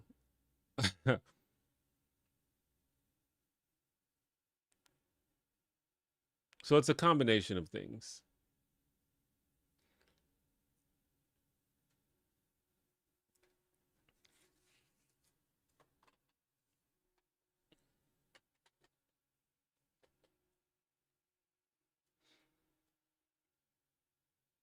But I think there's a reason that the more successful some of these people get, the less frequent their videos are.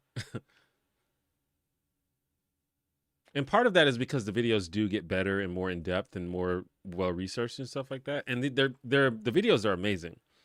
So don't get me wrong, I'm not trying to take anything away from them, but as a creator who sometimes has videos that are successful, when I think about people who every video they make is very successful, it's like, oh, I get it. They're taking a little break.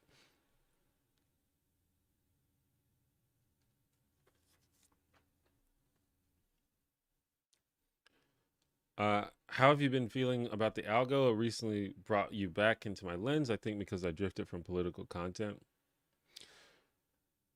Um, well, I mean, I could talk about that for a long time. I think so. I don't know. I don't want to sound like mean, not mean. I don't want to sound like I'm coming at people, but people talk about the algorithm all the time. And people are like watching my videos. And again, don't take this as me like attacking anyone, but like I people are always talking about, man, like the algorithm showed me your videos recently. Like the algorithm tried to kill your channel before, but it seems like the algorithm is like really working out for you now. Uh and I think to some extent it's a compliment because the people are saying your videos have always been good, but now it just seems like the algorithm is just starting to really reward you, even though you should have been rewarded before. And I get that. But the thing is, what actually happened is I got better at making videos. I got better at making titles and thumbnails. I got better at choosing ideas, and I made better videos. And because of that, people clicked on them more and people watched them more. And because of that, they got recommended more. So it's a little like it's a little bit um weird for me because people are always talking about the algorithm, but they're not talking about like me. It's like, well, I did it, or at least that's what I believe. Um, so people are like, well, the algorithm is really hooking you up right now. It's like, well, or maybe I just made better stuff. So the way that I feel about it is if you blame the algorithm for your downfalls, then you also have to blame the algorithm for your successes. And I don't want to give the algorithm credit for my successes. I would like to give myself credit for that. So in my opinion, the algorithm has always, maybe not always, but for at least 10 years, the algorithm has always just tried to deliver videos to people that people want to watch. And I think the goal of content creators is to learn how to make videos that people want to watch. I think there are a lot of creators who are pretty stubborn, and the algorithm has shown time and time again that not that many people are interested in what they do, but they feel like I just got to keep trucking. Maybe one day I will get different results for doing the same thing. And I don't think it works like that.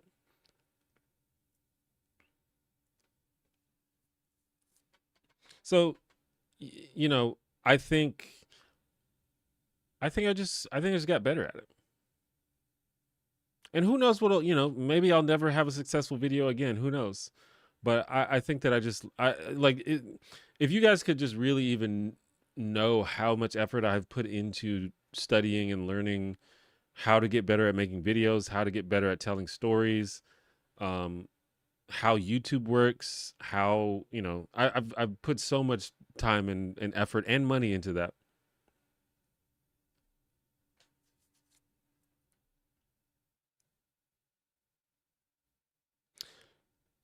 I enjoy your TV critique, and I'm more of a movie guy, so it would be really fun to hear more of your takes on movies. Yeah, I've thought about that. The thing about that is, I think movie people and TV people are two different audiences, and I don't necessarily know that I would get the same reception. But I think I could, since movies are a lot quicker to watch than TV shows usually, it could be possible to slip more movie stuff in there and just see what the response is.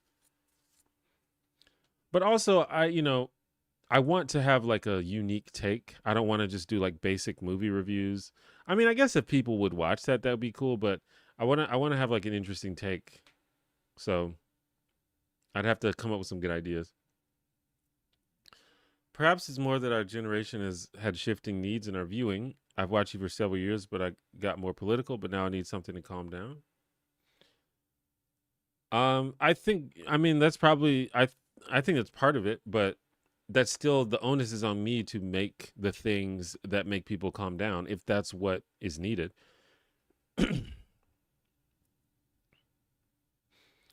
But the thing is when I was making political videos, none of those videos, well, not none, but very few of those videos popped off.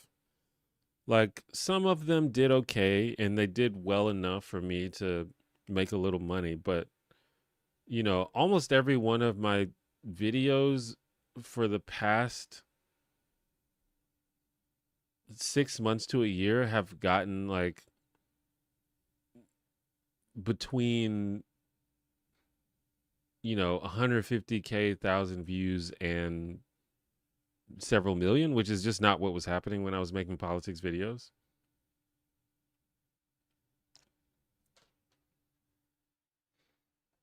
And like I said, maybe this is just a flash in the pan and people's interest will change tomorrow and I'll never get views again. We'll see, but yeah, there's a level of me me reading the room. I think that's a big part of being a creator is reading the room and understanding what people want to watch.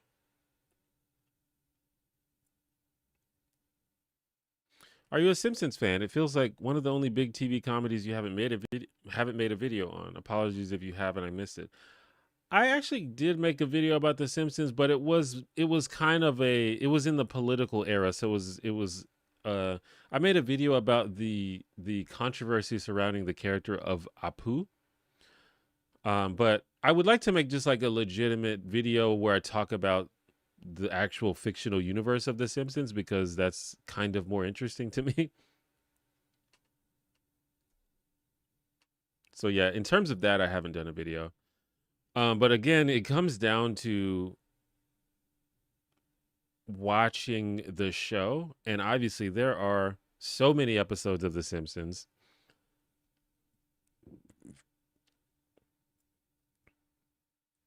and I probably shouldn't hold myself to the standard that I have to watch a show in full before I'm allowed to make a video about it, but that's kind of how I feel because I want to make sure that I have all the details that I need.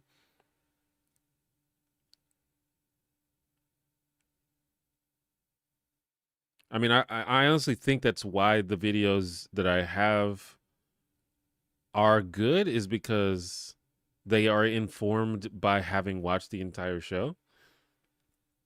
Like, for example, my video about Elaine from Seinfeld, that video only works if I've seen every episode, I think.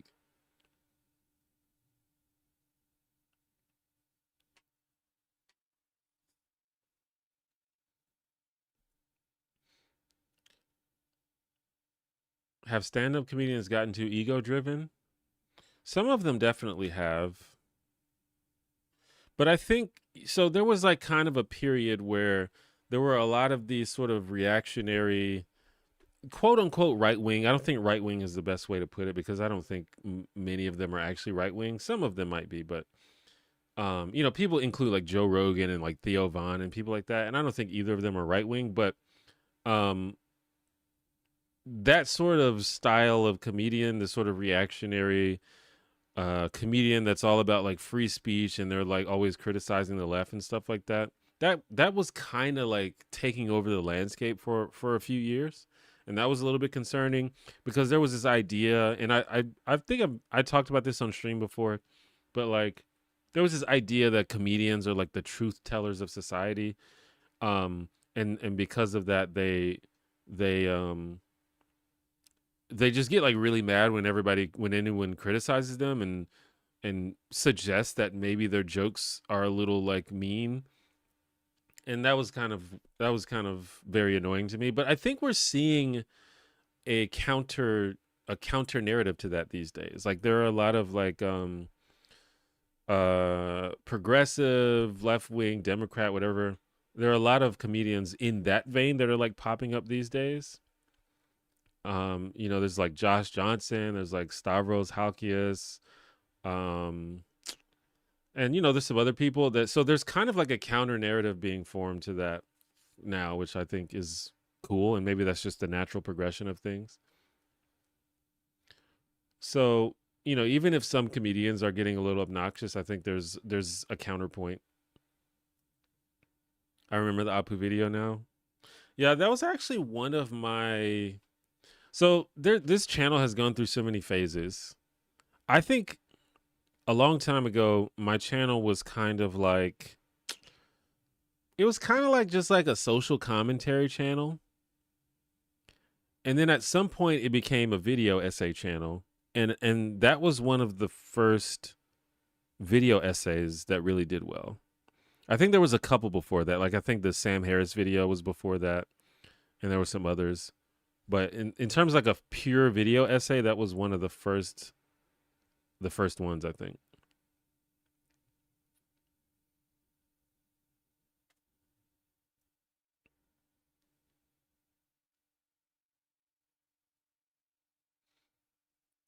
That seems like a lot of work. Do you mean watching a full TV show? I mean, it is a lot of work. And it's probably not the most optimal way, but we will figure it out. They're all great regardless. You're always informed, analyzing gave me hope. Looking forward to your take on Malcolm in the Middle. Well, I appreciate the kind words. Oh, watching all the Simpsons, yeah. Um yeah, it would be a lot of work. And I don't know if I'm going to do it. But maybe. I think it would be cool. Well, I mean, they still make new episodes of The Simpsons, right? I think it would be cool to be probably like the only person on Earth who could say they've seen every episode of The Simpsons. That would be a cool sort of thing to have under my hat, but I don't know if I'm going to do that.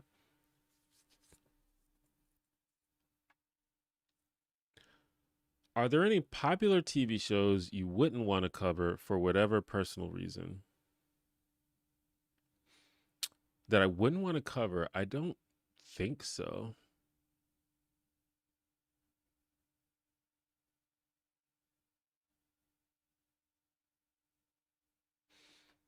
No, I can't really think of one that I just straight up wouldn't cover. Well, I mean, yeah, I don't know. Like if I have a good idea about a show, I don't see why I wouldn't make the video. The only reason I wouldn't cover a show is if I don't think there's anything interesting to talk about. Outside of that, I feel like I'm open to anything.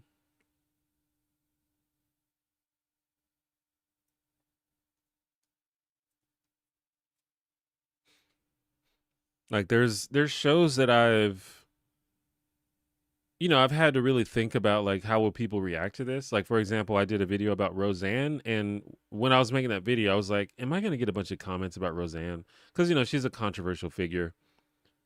But apparently nobody cared. In fact, a lot of people um are sympathetic to Roseanne, which is interesting. And I mean, I'm sympathetic to her as well. I don't. I think that she's like all the Trump stuff is obviously bad, and I think she's kind of overreacted to what has happened to her. I think, but I think that what happened to her was unfair. So, and I was surprised to find that a lot of people agreed with that. So that's another, so there's stuff like that where I'm thinking like, are people going to be negative about this? But a lot of times, most of the time, that's not going to stop me from making the video if I think it it's a good idea. Like another show that I would love to cover at some point is the Cosby Show, and obviously there's a lot of weird vibes around the Cosby Show these days, but I don't think that will stop me from making the video.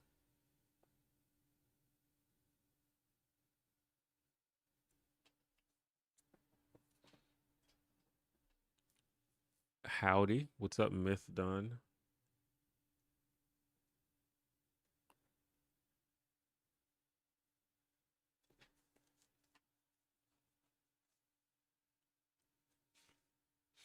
But yeah, I think the goal is to really open up. I'm probably going to be experimenting with different things and seeing what um what kind of stuff the audience would watch, because eventually I I don't think it's super sustainable for me to have to watch 100 episodes of a show in order to do every single video, unless for some reason those videos start doing really really well. Like if every video gets a million views, then I will feel a little bit more okay with spending the time to, watch the shows. But uh I don't think that's gonna happen.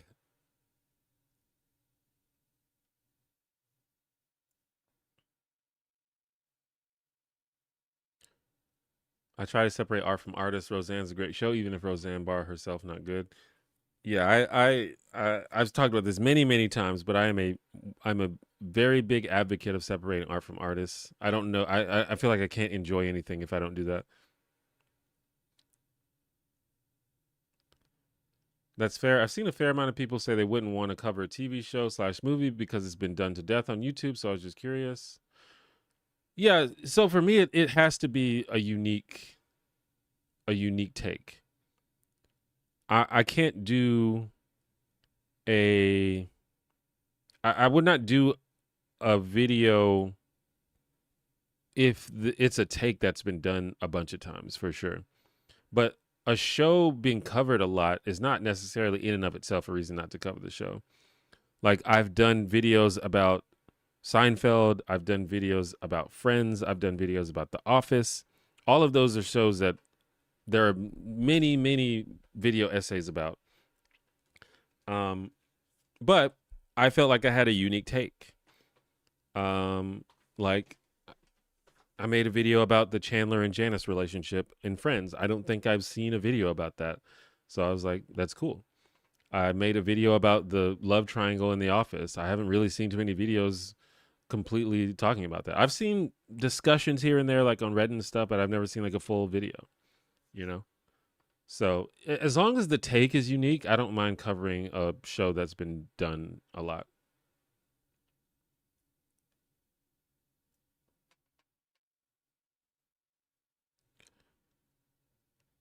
Uh, I think the Cosby Show is a big part of a lot of our collective culture DNA. Everyone was watching that show. I still have fond memories of it. It's weird. Oh, absolutely. I mean, I think the Cosby Show is probably my favorite show of all time.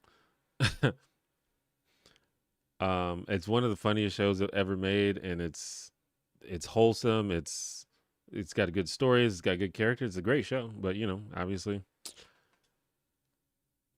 things got weird. You could do one video person season, per season of a show, and follow the evolution of the series. I've thought about that too, and maybe that's an idea. I just like anticipate the reaction. Like I'll talk about something and people, so I can imagine someone commenting is like, "Well, yeah, they addressed this in season 5." And it's like, "Well, I'm not on season 5 yet."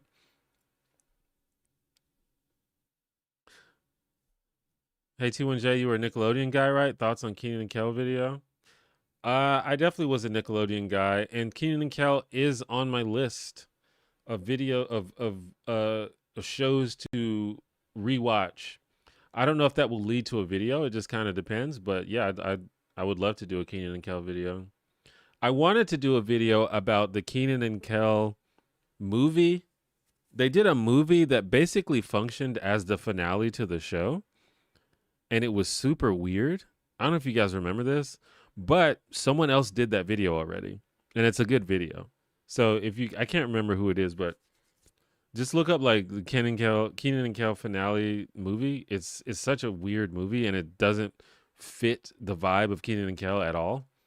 But for some reason, the executives at Nickelodeon, I think that they were under contract to do a movie. Like they had done Good Burger, and they had a contract to do more movies, and so the network just made them do this random movie. And I was gonna do a video about it, but someone else already did.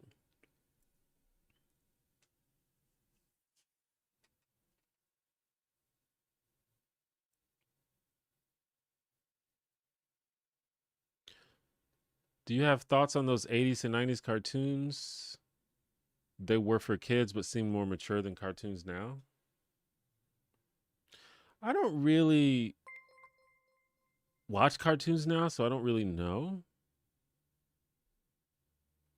But it depends. You know, like what you mean by mature. I think it just depends on the cartoon.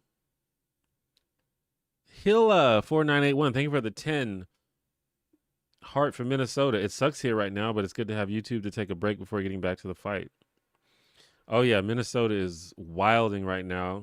I hope everybody that you are close to is safe.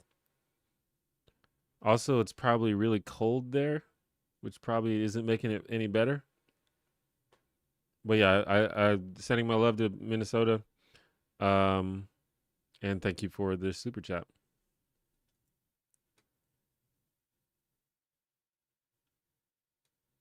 But yeah, in terms of the cartoons, when I think about, going back to Nickelodeon, for example, there were definitely shows, like if you think of shows like Hey Arnold had a lot of mature themes. Ren and Stimpy was pretty adult in many ways, Rocko's Modern Life. But then there's shows like Doug, which I think was definitely for kids, 100% for kids. Um, you know, there's shows like Fairly Odd Parents, which is like, that's a kid show. There's not that many adult themes in Fairly Odd Parents. So I think it just depends on the show. Although Odd Parents, was that even the 90s? I think that was 2000s.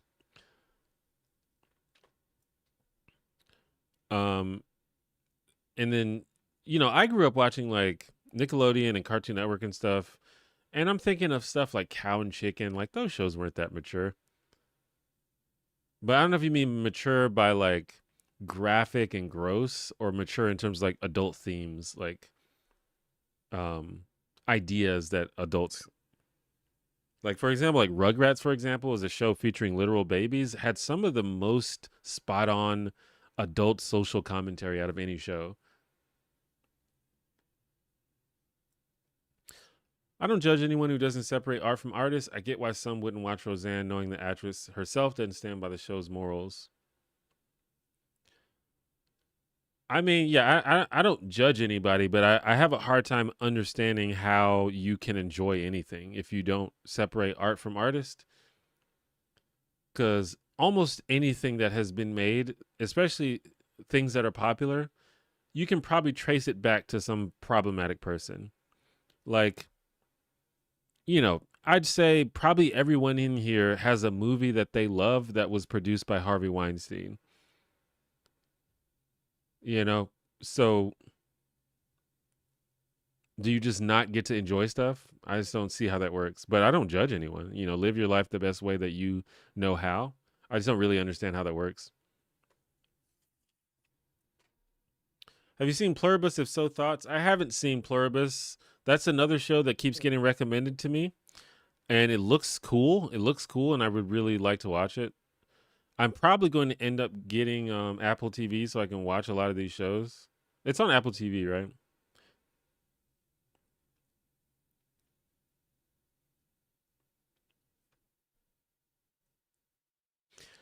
I feel like social media in general is the same opinions, different speaker. That's the paradox of the web getting so big, falling into crowds.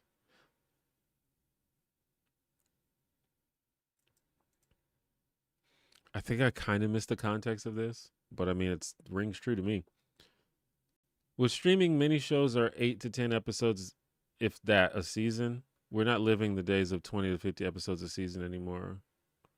One show I restarted today is Gargoyles. Never finished it, but reading the trope Xanatos Gambit made me want to. I remember Gargoyles. That show was fire. And yeah, a lot of newer shows are not as long as the older shows, but a lot of my videos are about the older shows. So, but I literally made a list of shows, and I organized the list based on how long the show is to help me like decide like what order to watch them in. So like for example, there's like the Big Daddy shows, the shows with 200 plus episodes. That shows like Married with Children has 200 plus episodes. That 70 show has 200 plus episodes. So those are like the really hard ones to do. And then there's shows that are not as long but still pretty long. So I have like, for example, Parks and Recreation, The Nanny, Malcolm in the Middle. These are shows that are like between like 80 and 200 episodes. But then there's like short shows. Like Broad City, for example, is less than 60 episodes. The Good Place is less than 60 episodes. Atlanta has less than 60 episodes. So yeah, I've like organized it by how long the show is.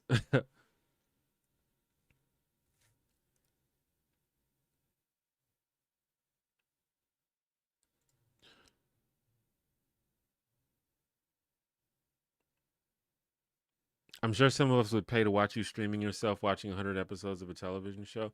I've thought about that. I'm trying to figure out a way to make that work. The problem is you can't stream a show that's like copyright. Um, if I could do that, I would definitely do that. If I could stream a show, like stream myself watching a show with like an audience, like have like a little watch party, I think that would be sick. But I don't know how you do that without getting in trouble with copyright. A lot of people sending love to Minnesota in the chat. Think about shows like Hey Arnold and Seinfeld. The more you watch, the more you see. Those shows are actually the other characters. The titular character just watches comments on others' antics. Oh yeah, for sure.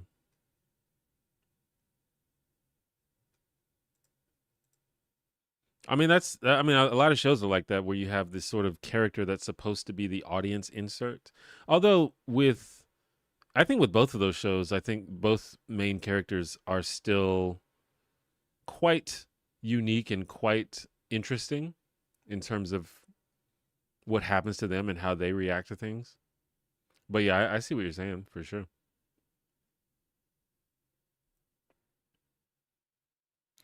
My people are safe, and it warmed up to 35 degrees today. Felt like a heat wave, no lie. That's funny. 35 here in Alabama is it's not miserable, but it's definitely not ideal. But yeah, it's probably good for y'all. I'm pretty old, so for me, Nickelodeon is you can't do that on television and Double Dare. Yeah, so yeah, I think you can do that until you can't do that on television is just before my time. I do remember watching Double Dare though. I think maybe that show lasted a little bit longer, but I don't think you can't do that on television was still on TV when I was watching Nickelodeon. But I am aware of it because, I'm in the culture. But yeah, I'm in the era of Nicktoons when they really made that push to add all the cartoons. That's my childhood. Doug, Rugrats, Ren and Stimpy, Rocco's Modern Life, Hey Arnold eventually. And then, there's some of the later ones like As Told by Ginger. And then there was like the high school slash college years where I was probably too old to be watching, but I was still watching anyway. And that's when shows like Fairly Odd Parents came on and SpongeBob. Um, so things like that.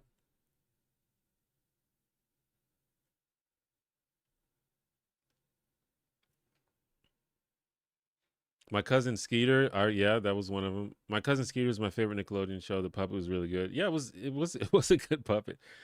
The pup, if I remember correctly, the puppet had like a lot of moving parts. Like I think it could like move its eyebrows and stuff, which was like kind of advanced for a puppet.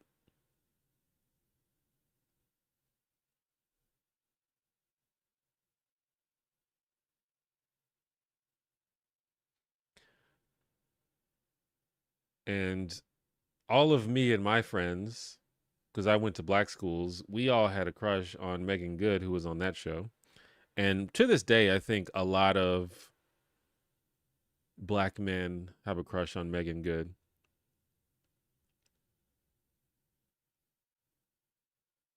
Maybe white men too, but specifically black men. I feel like you don't hear people talk about Megan Good that much, which makes me think that she's not a hot commodity in the white community.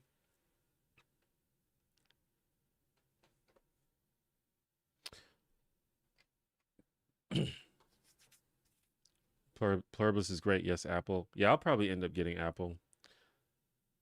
I feel like some cartoons I enjoy more as an adult than a kid, like you said, mature themes in Hey Arnold and Gargoyles.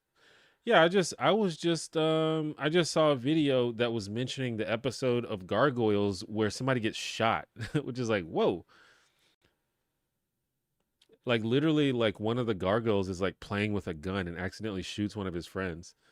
And it's like, wait, this is a kid show?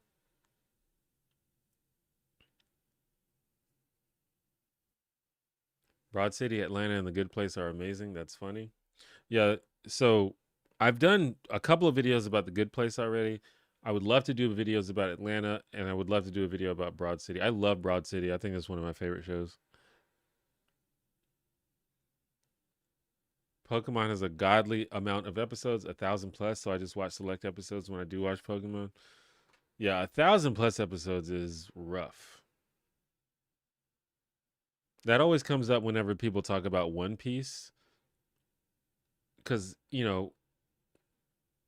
One Piece is probably become maybe the most popular anime. I mean, not that I would know, but just in terms of what I've, you know, interacted with in the culture, One Piece is the one that everyone talks about now. So if you want to get into anime, it's like, well, maybe I should check out One Piece. That's the one that everyone likes. But then you learn that it has 1,000 plus episodes, and it's like, I don't know about all that, bro.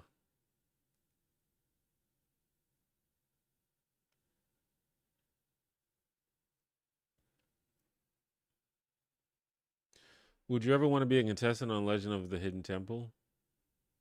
Well, not now. I mean, I guess I could do it now since I'm an adult. As a kid, that was the only Nickelodeon game show that I didn't want to be on. Um, so for one, it looked hard. There were a lot of like really physical stuff that happened on. And for two, I can't swim. And the first game in Legend of the Hidden Temple is that you had to cross a moat. And I as a kid, I just had a phobia of falling into the moat and dying. So that always scared me. And then three, the temple at the end just was literally impossible, and the temple guards would scare the shit out of you, and that made it seem not enticing. So I never really like I liked watching Legends of the Hidden Temple, but I never really wanted to be on it.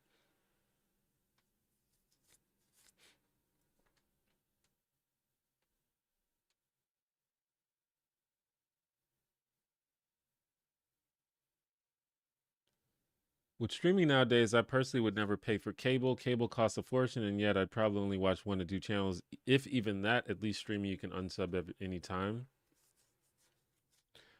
Yeah, I mean, I don't pay for cable. Um, I have a Roku TV, which I think has some channels on it, but I don't even watch it. Um, I know one of my buddies recently canceled his cable because he realized the only thing that he used it for was sports, and he could get sports online through like YouTube TV and stuff. So yeah, I think a lot of people are canceling cable. Did you hear Hulu is being consolidated into Disney Plus? I like I like how that keeps Hulu alive while without being a separate platform anymore because Disney owns both of them anyway. I didn't know that Hulu was being consolidated, but I didn't know like I pay for Disney Plus with Hulu. So I already knew that you could get both at the same time. Like you could already watch Hulu shows on Disney Plus. So I guess they're just getting rid of the Hulu platform. SpongeBob felt like a renaissance of more modern stuff, which led to stuff like Over the Garden Wall and Adventure Time. Yeah, SpongeBob is an interesting thing because I was definitely too old for SpongeBob when it came out. So I have a little bit of a different feeling about it than maybe a lot of people who like that really identify with SpongeBob as part of their childhood. But it clearly is like a, monumental, juggernaut of an IP.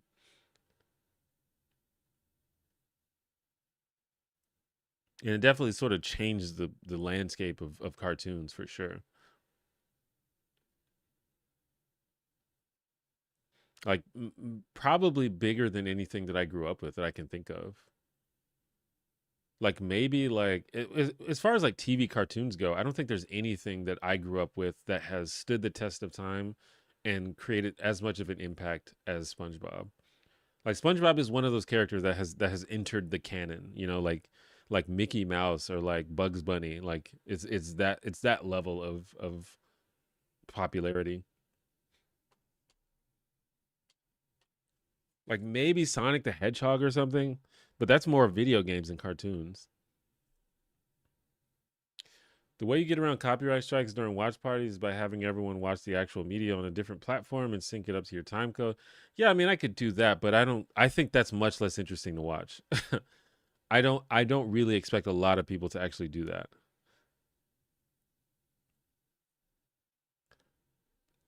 Have video essays become too cliquish? You have to have the right opinions. I don't know if you have like a specific thing in mind, but I think what you're describing is just the internet in general. I think that's just how social media works in general. People get cliquish and gatekeep things and purity test you, and you know they want you to be punished for having the wrong thoughts. I think you're just describing social media and the internet in general. And that's one of the reasons why I stopped doing politics videos, because people being cliquish and purity testing and punishing you for having the wrong opinions with politics is a little bit more intense than doing it for like sitcoms.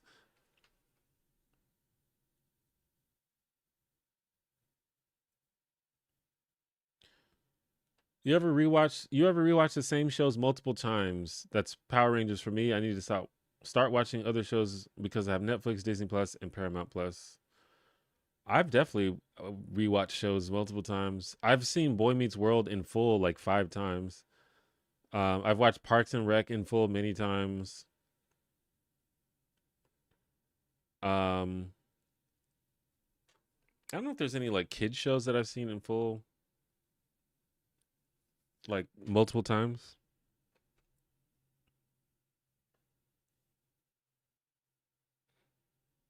But yeah, there's definitely show like especially if we're counting just like sitcoms and stuff.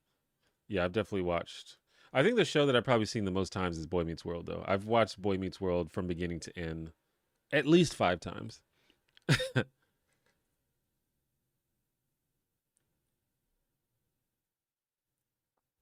I was a Nick Boomerang and Toon Disney kid. Cartoon Network some, but mostly PPG, Powerpuff Girls. Yes, I would say there were different eras. So when I was very young, I was a PBS kid. I watched, we talked about Wishbone earlier. I loved Wishbone.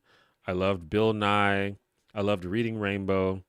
I even loved Sesame Street. That's one of those shows. I watched Sesame Street way beyond the age range that I was supposed to be for it. I just love Sesame Street. I love it now. Sometimes I just watch Sesame Street clips on YouTube. I love Sesame Street. So that was when I was very young. That was what I was, and then I think my parents started making a little money, and we got cable, and that's when I became a Nick kid, Nickelodeon, and that's when I grew up with all those tunes shows I mentioned before, uh, Keenan Kel, Are You Afraid of the Dark, um, uh, all that, and then even Nick at Night afterwards. Here's a deep cut. Does anybody remember the show Roundhouse? It used to come on Nickelodeon. I think it used to come on right before Are You Afraid of the Dark? It was just kind of like a musical sketch comedy show. It was called Roundhouse. It was awesome. Um, so that's a deep cut. So yeah, that's what I grew up with. And then I think for some reason after that, I think maybe I got a little bit older and I felt like I was a little too old for Nickelodeon. And that's when I started watching Cartoon Network. Even though it was still kids cartoons, they felt a little more for teens than young kids. Um and so yeah, that's when I started watching stuff like Dexter's Lab and Cow and Chicken and uh Johnny Bravo, Powerpuff Girls, and even on Cartoon Network they showed a lot of old Hanna Barbera cartoons and Tom and Jerry and stuff like that, and even Looney Tunes a little bit. So yeah, and then after that is when I kind of took a break from cartoons because I felt like I'm not a kid anymore, and I think I just started watching MTV all the time.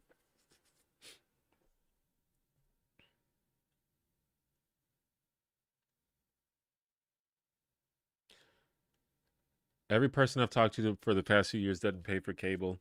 Yeah, it's becoming less and less. I think the only people who still like legit have cable are just like old people that never got rid of it. I just don't really see the point of it at this point. Unless there's something like you really really got to watch. Like for example, I like pro wrestling. If you're a pro wrestling fan and you really want to watch all the pro wrestling shows, you have to find a solution for that because you need USA, you need Peacock, you need Netflix, and you need um now ESPN Plus. Like it's insane.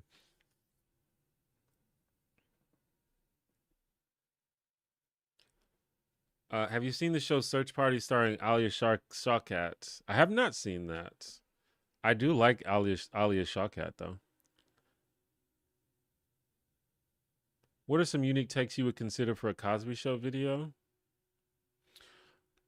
Well, I mean, I have some ideas, but I would have to actually sit down and rewatch the show again. I know there's one thing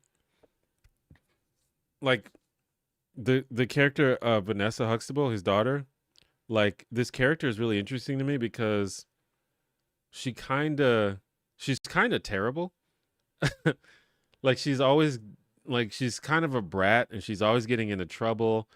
And I don't know, I just kind of want to do a deep dive into Vanessa Huxtable.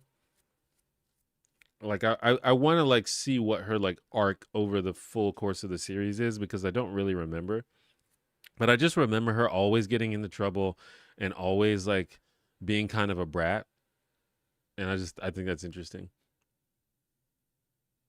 So that's one thing that I've always wanted to make a video about. Did you hear they're removing the two from Overwatch? I did not hear that. I did hear that they're shaking things up in the game and like uh introducing a lot of new stuff. But yeah, I've been kind of out of the loop with Overwatch. I haven't played in a while. With purity, nobody's pure as we think because we all got baggage we don't tell others. That's definitely true. That's why purity tests are terrible. This idea of moral righteousness, this idea of like moral authority over other human beings is something that I try not to engage with. I'm sure that I have been guilty of doing it at some point, but I try very hard not to engage with that, and I think it's probably not a good thing.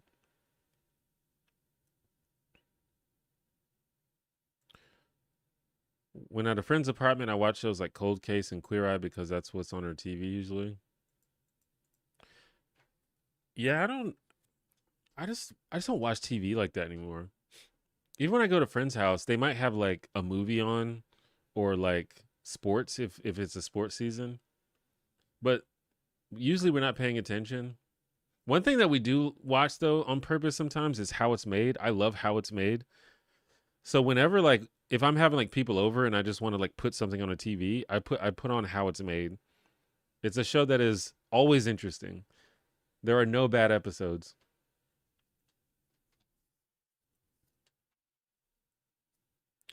For me, I've seen The Wire multiple times, but as I've said, I'm old.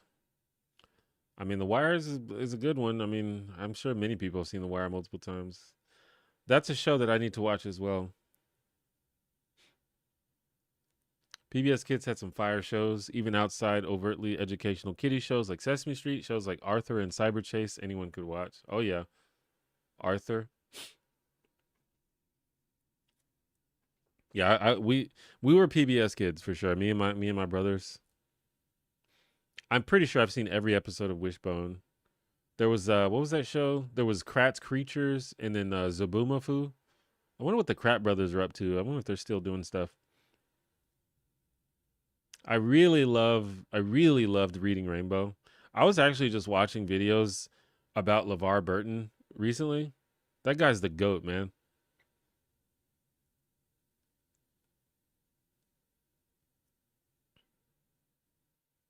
Also, LeVar Burton's daughter, Mika Burton, is really big into the TTRPG scene, which I think is really cool.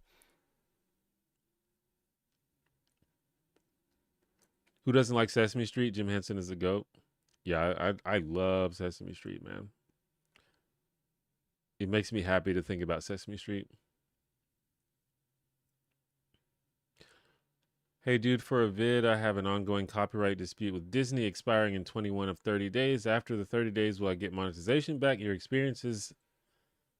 Um, yeah, you should get monetization back. I don't think I've had a dispute with Disney specifically, but I have, as you might imagine, I have had many copyright disputes, and I've never lost a dispute.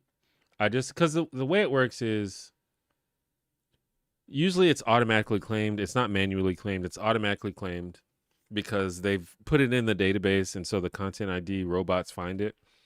And so after that point, you can dispute or appeal it, and then they have to respond. Usually, most of the time, they just ignore it. Um, and so because they ignore it, you have to wait the full 30 days, which sucks. But most of the time, they just ignore it and it just goes away. Sometimes they will stick to their guns and say no, this we're gonna, which usually means that some intern just clicked a button that says no, we're gonna continue the, we're not gonna honor your dispute.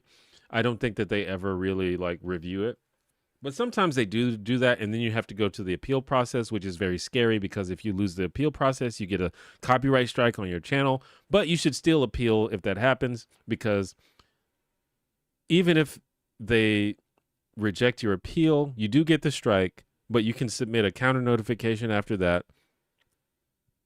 And after that, they have to literally take you to court, which they're not going to do. Disney is not going to spend money to take some random YouTuber to court. So you have to take the strike, but then you have to do the counter notification, and then finally you'll get the strike removed and you'll get your it's a long stupid process, but almost always the creator wins because and if they do take you to court, that would suck, but you'll win. But it would suck, and it's not going to happen. But if it does happen, you'll win because it's fair use, and it's already like there have been court cases about fair use before, and the creators always win. But yeah, to answer your question, what's probably going to happen is they're going to ignore it, and after 30 days, all of the copyright claim will be lifted. Cartoon Network to Adult Swim pipeline. Yeah, Adult Swim. I mean, I was probably watching Adult Swim at the same time I was watching Cartoon Network. Sesame Street is too childish even for me now, but that's just me. It may not be for me now, but I still respect what it does, tries to do for an audience. I mean, there's no doubt that it's childish. I mean, it's for preschoolers. There's no doubt about that. But I don't know. I don't know. I love the characters. A lot of it is just nostalgia for sure, but I love the characters.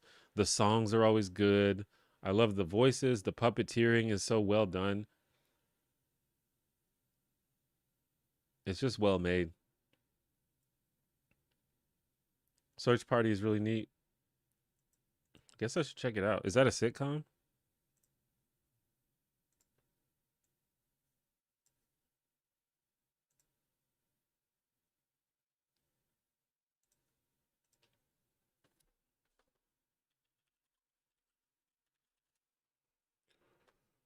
It is a sitcom.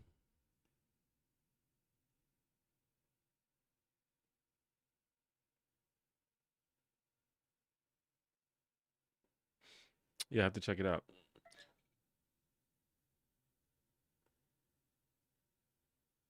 You're not gonna believe it, but the wild Kratts is huge right now, or was a year or two ago. Oh, really? That's awesome.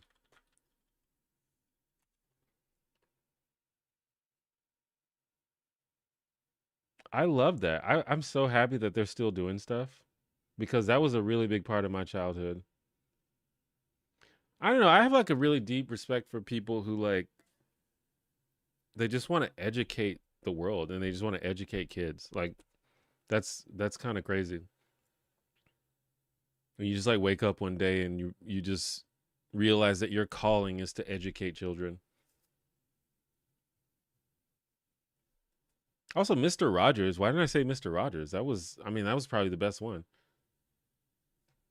Like, Mr. Rogers is like maybe my greatest inspiration as a human being.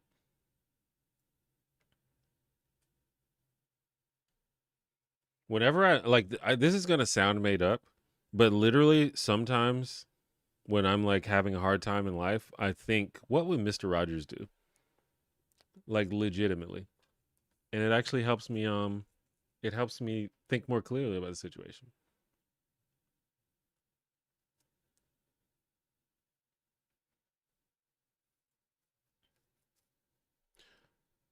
I almost commented about all the times Vanessa screwed up, missing curfew for the boyfriend, getting drunk, going to Baltimore to see the wretched. Oh, yeah.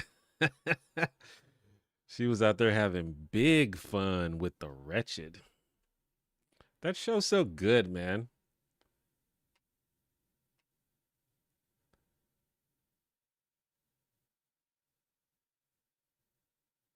Shout out to Felicia Rashad, by the way. Like, such a great character and a great actor. I like how with Zabumafu, the Kratt brothers centered their loves for animals without centering themselves. The show was about the animals first, Zabumafu second, and the Kratt brothers third. Yeah, I feel that. Although as a kid, I remember preferring Kratt's creatures to Zabumafu.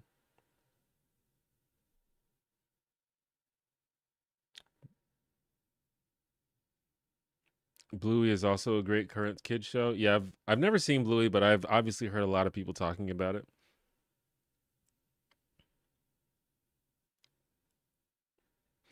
Thank you for your detailed yet simple explanation. This helps a lot. Have you ever gotten a copyright strike? I've never gotten a full copyright strike.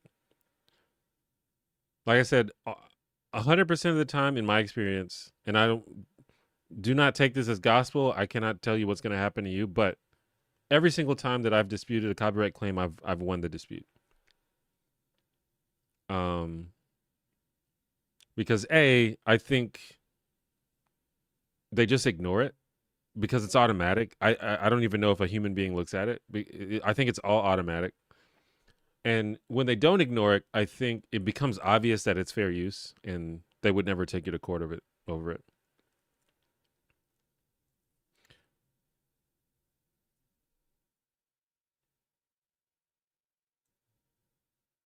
Are we talking about Kratts creatures? I think we're just talking about the Kratt brothers in general.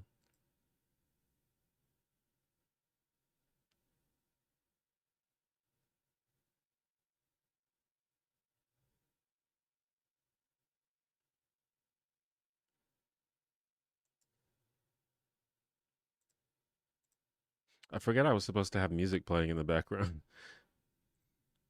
I just played one song and then I forgot to actually play the whole playlist, but I think we're way beyond that at this point. Vanessa is the best. I mean, definitely a good character. I mean, that's the beauty of that show. All the characters are good. All the performances are good. The characters are good, and I like the idea of it now as because it's about. I mean, I guess they're rich. I guess you could say that it's a rich family. At the very least, it's like an upper middle class family. But it's interesting to see, especially at that time, it was interesting to see a show about rich black people because I don't think that they had that before.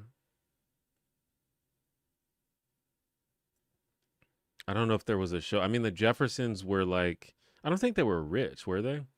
Maybe they were, but um, and then obviously there was like the Fresh Prince of Bel Air after, and Blackish is kind of like that. But it was very interesting to see that, and I think it was portrayed well.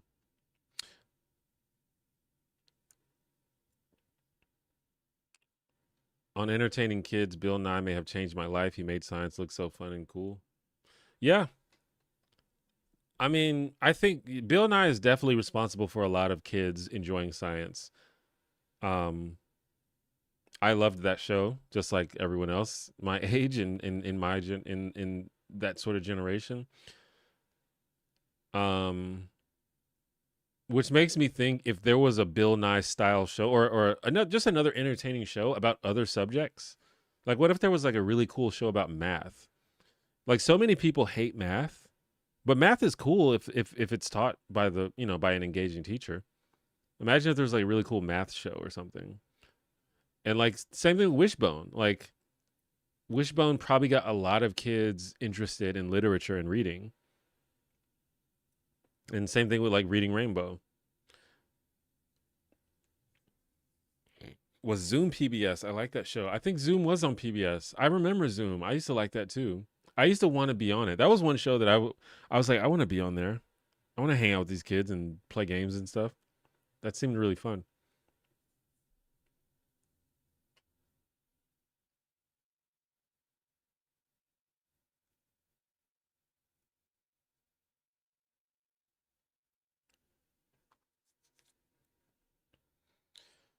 Are you familiar with the YouTube series Crash Course? The focus is more on the subject, but it's the perfect educational aid. I am familiar with Crash Course. Crash Course was created by Hank and John Green, who are probably my two biggest YouTube inspirations. Um, and yeah, again, it goes back to like they really want to. They have this like strong desire to educate people, which I think is really cool.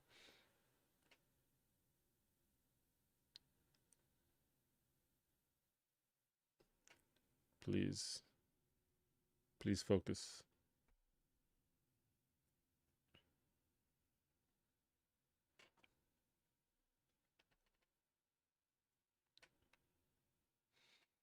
I've seen I've seen a little bit of Crash Course, but I haven't really watched a lot of it. I think if there was a specific topic that I was interested in, I'd probably watch it. But and it's I don't know that it's specifically targeted towards kids. I think there's probably some of it that are targeted towards kids, but some of it seems to be like college level almost.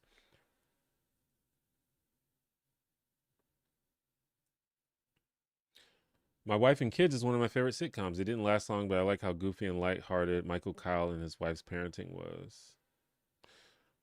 Yeah, I've seen a bit of My Wife and Kids, but I think that's a show that I would like to watch in full. I haven't watched enough to really say that I'm familiar, but I've seen a handful of episodes here and there. But it does seem like I've heard a lot of people talking about My Wife and Kids in the last few years. Like I think that was a show that resonated with people that maybe didn't get as fair of a shot from the network as it could have. I think there's a lot of shows like that. There's these shows that have these just enough of a fan base to get a few seasons, but not they weren't popular enough to so really like enter the zeitgeist and enter the cultural conversation as much as some other shows.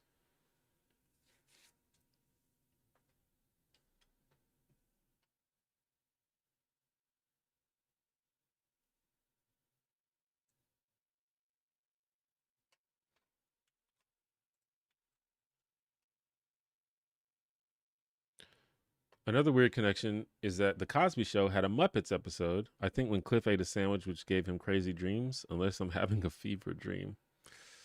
I don't remember that one. I know that there was an episode of 30 Rock where Tracy Morgan's character saw everyone as Muppets. Wait, maybe it was some kind of special?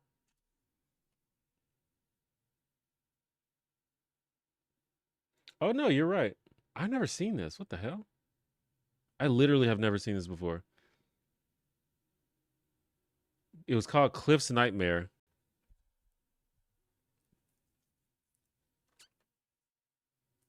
I've never seen this episode. What the hell? Hold on, let me see if I can show it.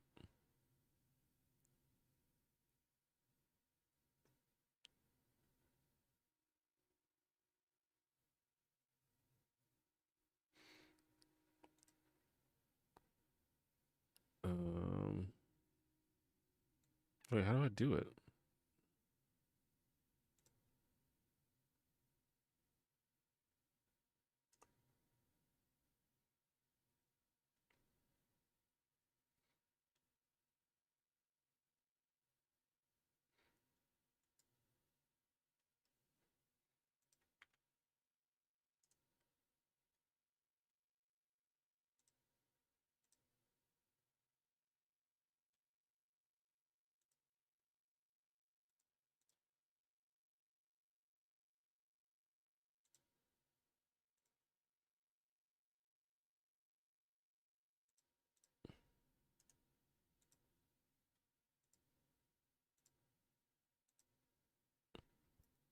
All right, that took way too long, but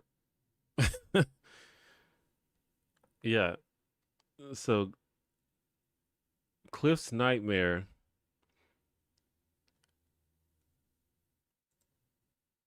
After Cliff eats a sausage hoagie that disagrees with him, he experiences an elaborate nightmare narrated by Wallace Shawn. The final sequence features various Muppets from the Jim Henson Hour.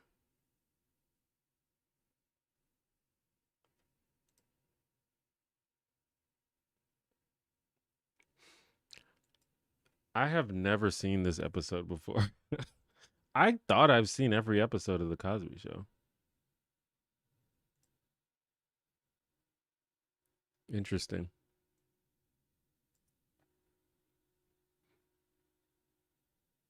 I guess the episode was dedicated to Jim Henson. Oh, it was. Did he die while it was made?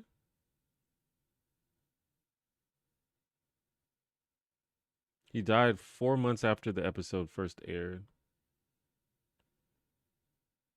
Interesting. Very interesting.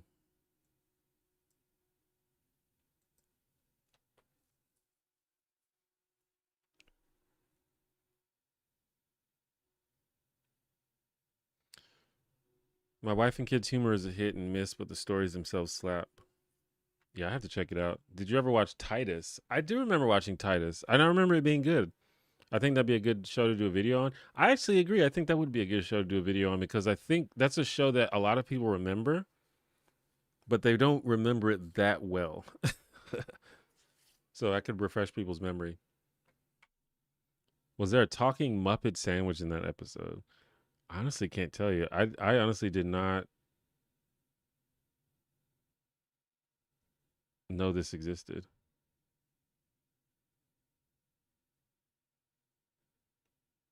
Wow. Claire Huxtable is the best, such class, no matter what she's saying. Absolutely. One of the best sitcom characters ever.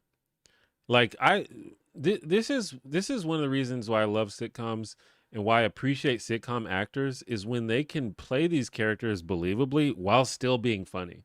Because that's the thing, Claire, despite being this sort of like dignified lady, like she's one of the funniest characters on the show. And I think that's just a tribute to Felicia Rashad's performance.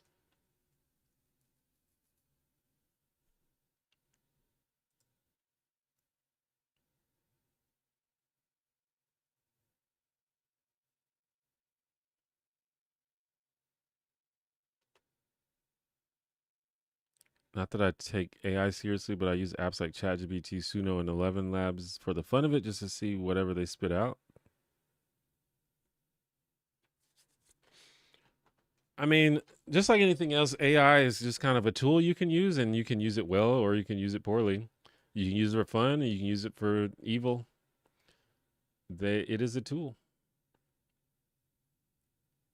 I think it's good at some things, and I think it's really good at some things, and really bad at other things.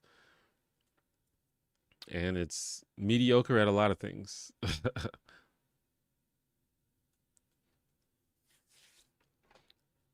She sets it up so the goofy characters can knock it down for sure. But I feel like even her on her own has a lot of funny lines. Like just that where she was fussing at Vanessa for going to see the Wretched. That's like one of the funniest scenes in the whole show.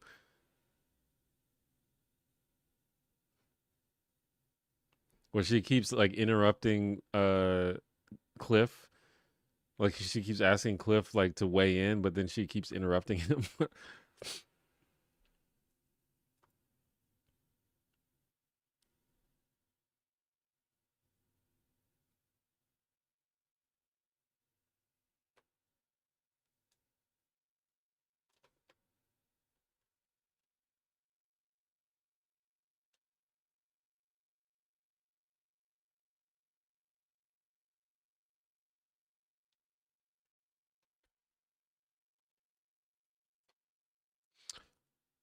You making me want to watch the Cosby Show? Yeah, I'm making myself want to watch the Cosby Show. I'm probably gonna watch that scene once I end the stream. But I mean that's a show that I'm probably going to rewatch at some point anyway. Also, a lot of episodes of that show. I probably am going to start winding down the stream though. Probably be done in the next 15 to 20 minutes.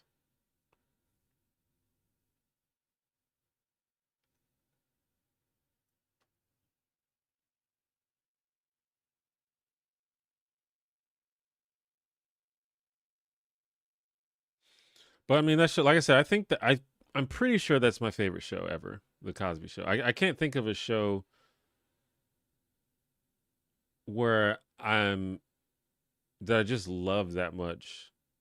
There's some that are close, but just a show that I'm just like dying laughing pretty much every episode, and it's interesting what's happening. Like the stories are good, and just like all the performances are good, and it's like consistently good too. As far as I can remember, it's good from the beginning to the end.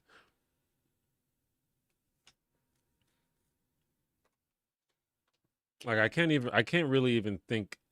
Apparently, I need to go back and watch because there might be episodes that I missed because I don't remember seeing that Muppet episode ever. But I I can't remember watching an episode and being like, you know what, that wasn't that good. But surely there's got to be at least one episode that's not that good. But some shows are just good. Some shows they just know what they're doing.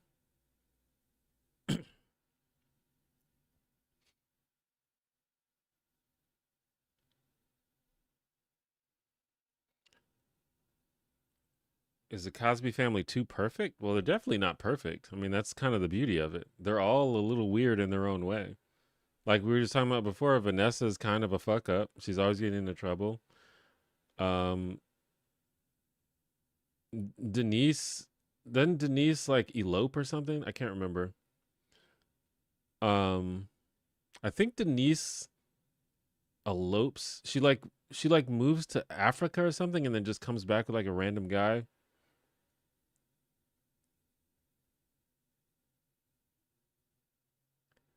Um,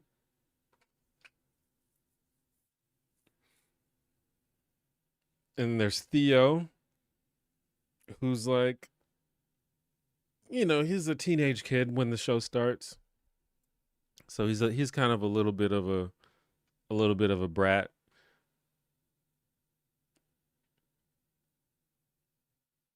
I definitely wouldn't say that they're perfect.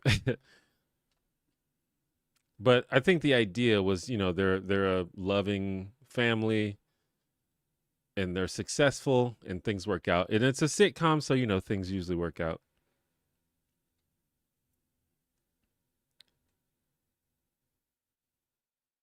Oh yeah, don't you talk when I'm asking you questions. You better answer me when I'm talking to you.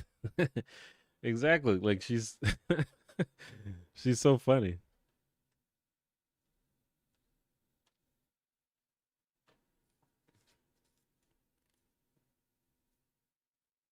I watch clips of the Cosby Show every day. Nothing wrong with that.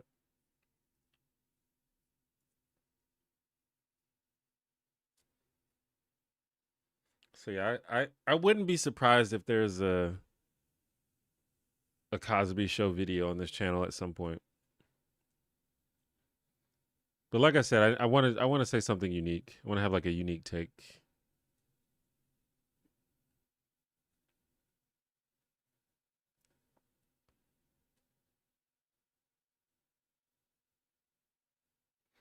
It's very cozy. Having a home like that in the city would be insane.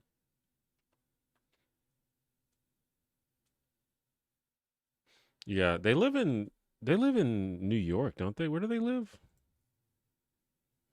I forgot.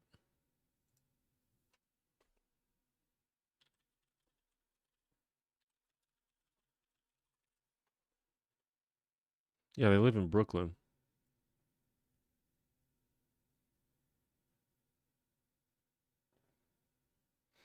Yeah, I don't even really understand. I mean, I don't really know that much about New York City. I never really explored New York City, but where is like they have this like big ass house just kind of like in the middle of the street somewhere.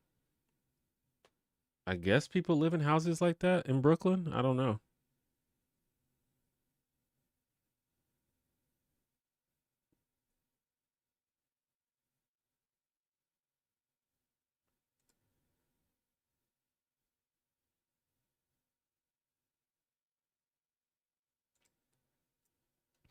Denise comes home from Africa married. Yeah, that's right.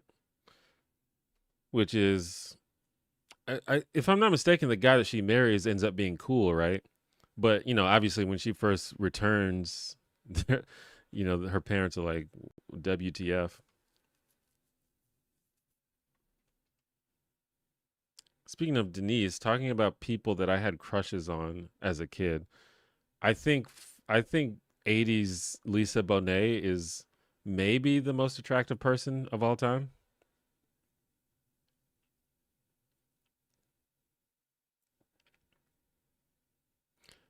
I like how the actor who played Denise's husband, Martin, was a date for Sandra earlier in the series.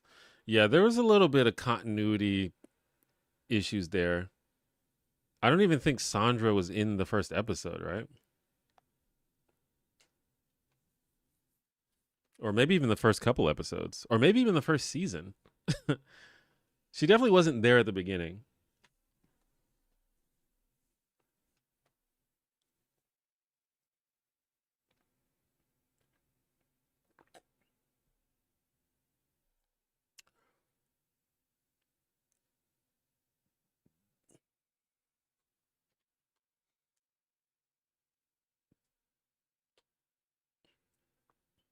A doctor and a lawyer income in the mid '80s would make sense.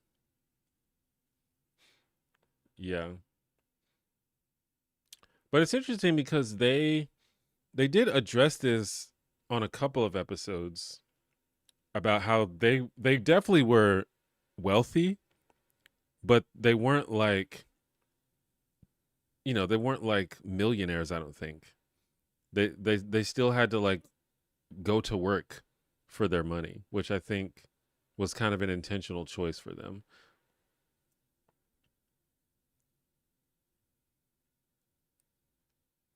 But they clearly were well off.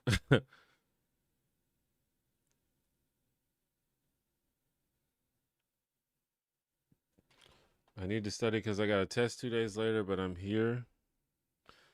Well, I mean, we're actually winding down the stream here, so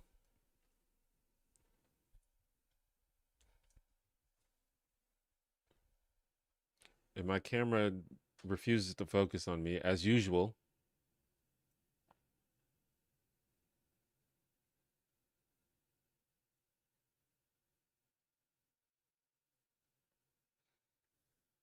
bro, GTA 6 gonna have FL Studio in it. Is it?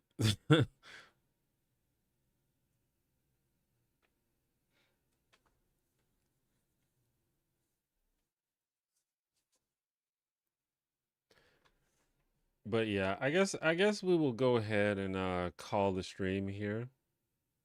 Been almost It's been about 3 hours. Um, I probably will stream again tomorrow around the same time, around 6 p.m. Central Time. And hopefully next week I'll get back to finishing my Disco Elysium playthrough. So if you're interested in watching me play that game, check me out next Thursday. But hopefully I will stream again tomorrow. So come hang out if you want. Um, if you want to procrastinate, you can hop on the Discord and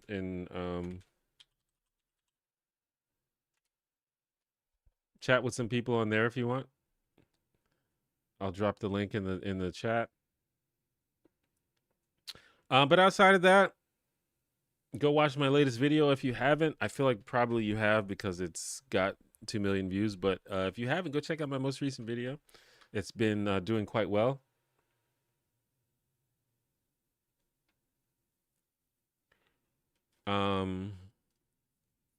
And be on the lookout for the next video. I'm not sure when the next video is going to come out. It might be several weeks, so just keep an eye out. But yeah, thanks for hanging out. Hopefully I'll see you tomorrow. But I believe that's all for the stream. Sorry for those that seem to have just showed up. That seems to always happen. A bunch of people show up right when I'm about to end the stream, but that's how it goes sometimes. Anyway, I will see you guys hopefully tomorrow, if not the next week.